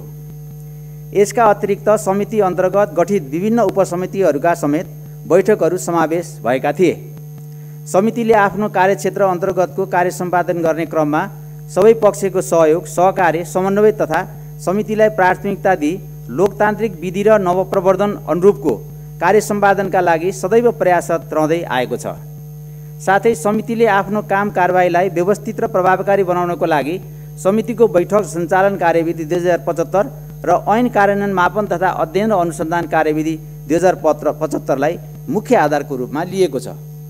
सम्माननीय अध्यक्ष महोदय, समितिले नेपालको संविधान, प्रचलित कानुन, राष्ट्रिय सभा नियमावली र संसदीय परम्पराभित्र रहेर आफ्नो कर्तव्य र जिम्मेवारीभित्रको कार्य समयमै सम्पादन गर्दै आइरहेको छ। राष्ट्रिय सभा नियमावली 2075ले तोकिदिएको समितिको कार्यक्षेत्र अन्तर्गत समितिका प्राप्त हुने विधेयकहरूमाथिको दफावार छलफलको कार्यलाई आवश्यकता अनुसार प्राथमिकता र महत्त्वको साथ सम्पादन गर्दै आएको छ। त्यसैगरी ऐन कार्यान्वयनको मापन तथा अध्ययन अनुसन्धानको कार्यलाई समेत सँगसँगै अगाडि बढाइएको छ। यसका लागि आवश्यकता अनुसार विभागीय मन्त्री, सचिव लगायतका राष्ट्रसेवक कर्मचारी, नेपाल कानुन आयोग, सम्बन्धित विषयका विज्ञ, नागरिक समाज र सरकारवालाहरूलाई समितिले आफ्नो बैठकमा आमन्त्रण गरी गहन विचार विमर्श, छलफल, विश्लेषण साथै अध्ययन, अनुसन्धान तथा मूल्याङ्कन जस्ता विषयमा जानकारी लिनुका साथै विद्यमान समस्याहरूको समाधान र जनइच्छाको सम्बोधनको लागि सरकारलाई सुझाव र परामर्श समेत दिएको छ। समितिले आफ्नो जिम्मेवारी निर्वाह गर्ने क्रममा मन्त्रालय, आयोग, निकायहरूसँग सहकार्य, सहयोग र समन्वयात्मक भूमिका खेल्दै आएको छ। समितिको कार्य सम्पादनको क्रममा सरकारको तर्फबाट भएको सहयोग सन्तोषजनक रहेको छ।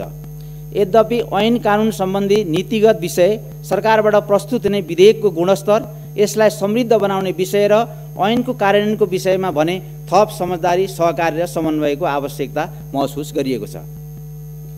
अन्त्यमा समितिको कार्यमा सहयोग गर्नुहुने समितिका सबै माननीय सदस्यहरू, नेपाल सरकारका मन्त्रीहरू, सम्बन्धित मन्त्रालय एवं निकायहरू, सङ्घीय संसद सचिवालय, विज्ञ तथा विद्वत्वर्ग, विभिन्न सरकारवाला सङ्घ संस्थाहरू र सञ्चार जगतलाई समेत धन्यवाद दिन चाहन्छु र भविष्यमा पनि सहयोग प्राप्त हुने अपेक्षा राखेको छु। सम्माननीय अध्यक्ष महोदयको अनुमतिले राष्ट्रिय सभा विधायन व्यवस्थापन समितिको आर्थिक वर्ष 2076-77 को वार्षिक प्रतिवेदन सभा समक्ष प्रस्तुत गर्दछु। धन्यवाद।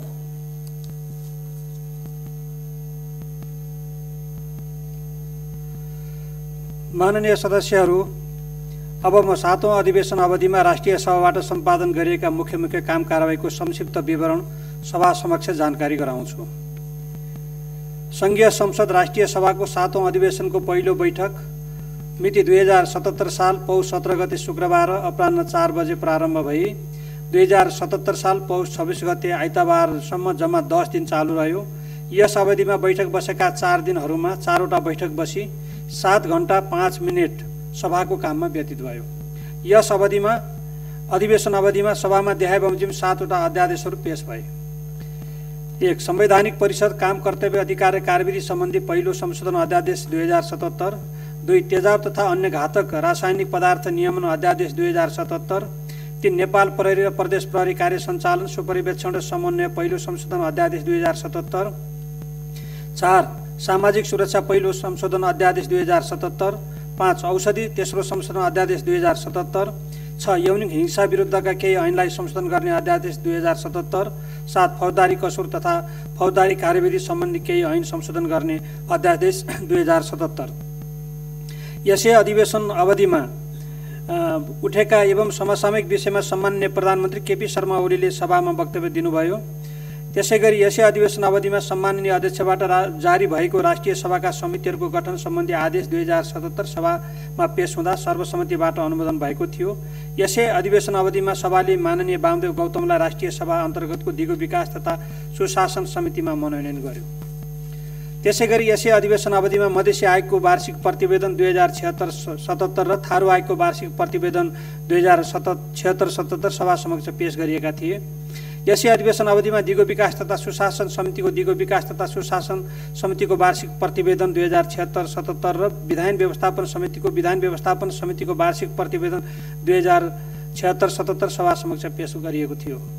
यसै अधिवेशन अवधिमा प्रतिनिधि सभाका सदस्यद्वय सानु शिवा र सूर्यबहादुर केसी, राष्ट्रिय सभाका पूर्व सदस्यत्रय दीपक बहादुर गुरुङ, इन्द्रहाङ लिम्बू र राममान श्रेष्ठ, संविधान सभा सदस्यद्वय भीमप्रसाद गौतम र मानपुर चौधरी र प्रतिनिधि सभाका पूर्व सदस्यद्वय ओमकार प्रसाद गौचन र वीरबहादुर लामा एवं 2063-64 को अन्तरिम व्यवस्था विकास संस्था पूर्व सदस्य कमान सिंह लामाको निधन भएकोमा शोक प्रस्तावहरू पारित गरिएका थिए। माननीय सदस्यहरू, चालु अधिवेशनमा हामीले माननीयहरूले देशको समसामयिक परिस्थिति र जनताका आवाजहरूलाई सदनमा राख्नको लागि विगतमा विशेष समयको जुन व्यवस्था हामी गरेका थियौँ, एउटा बैठकमा 1 घण्टाको अवधिमा हामी आफ्ना भनाइहरू राख्ने व्यवस्था मिलाएका थियौँ। तर यसपटक हामीले त्यसलाई बढाएर पौने 2 घण्टा विशेष समयको व्यवस्था गऱ्यौँ र माननीयहरूले महत्त्वपूर्ण विचारहरू यस अवधिमा राख्नु भएको छ। र यी सबै हाम्रो एउटा संसदीय यो इतिहासमा राष्ट्रिय सभाले गरेका महत्त्वपूर्ण कार्य र राष्ट्रिय सभामा विचार भएका महत्त्वपूर्ण यी भावनाहरू सधैँ अंकित रहनेछन्। म यसमा सक्रियतापूर्वक भाग लिनुहुने माननीय सदस्यहरू र खास गरी आजको यो अधिवेशनको यस अवसरमा आएर सरकारको तर्फबाट सम्बोधन गर्नुभएको माननीयज्यूहरूका जिज्ञासाहरूलाई सम्बोधन गर्नुभएको हुँदा सम्माननीय प्रधानमन्त्रीज्यूलाई धन्यवाद भन्न चाहन्छु। माननीय सदस्यहरू, सम्माननीय राष्ट्रपतिबाट चालु अधिवेशन अन्त्य सम्बन्धी पत्र प्राप्त हुन आएको छ। अब म सो पत्रको ब्यौरा पढेर सुनाउँछु। नेपालको संविधानको धारा 93 को उपधारा 2 बमोजिम नेपाल सरकार मन्त्री परिषदको मिति 77/9/26 को सिफारिसमा राष्ट्रिय सभाको चालु अधिवेशन सम्वत 2077 साल पुस 26 गते आइतबारका दिन राति 12 बजेदेखि अन्त्य गरेको छु। विद्यादेवी भण्डारी, राष्ट्रपति। माननीय सदस्यहरू, राष्ट्रिय सभाको चालु 7औं अधिवेशन आज राति 12 बजेबाट स्वतः अन्त्य हुने गरी यो बैठक अन्त्य भएको घोषणा गर्दछु। धन्यवाद।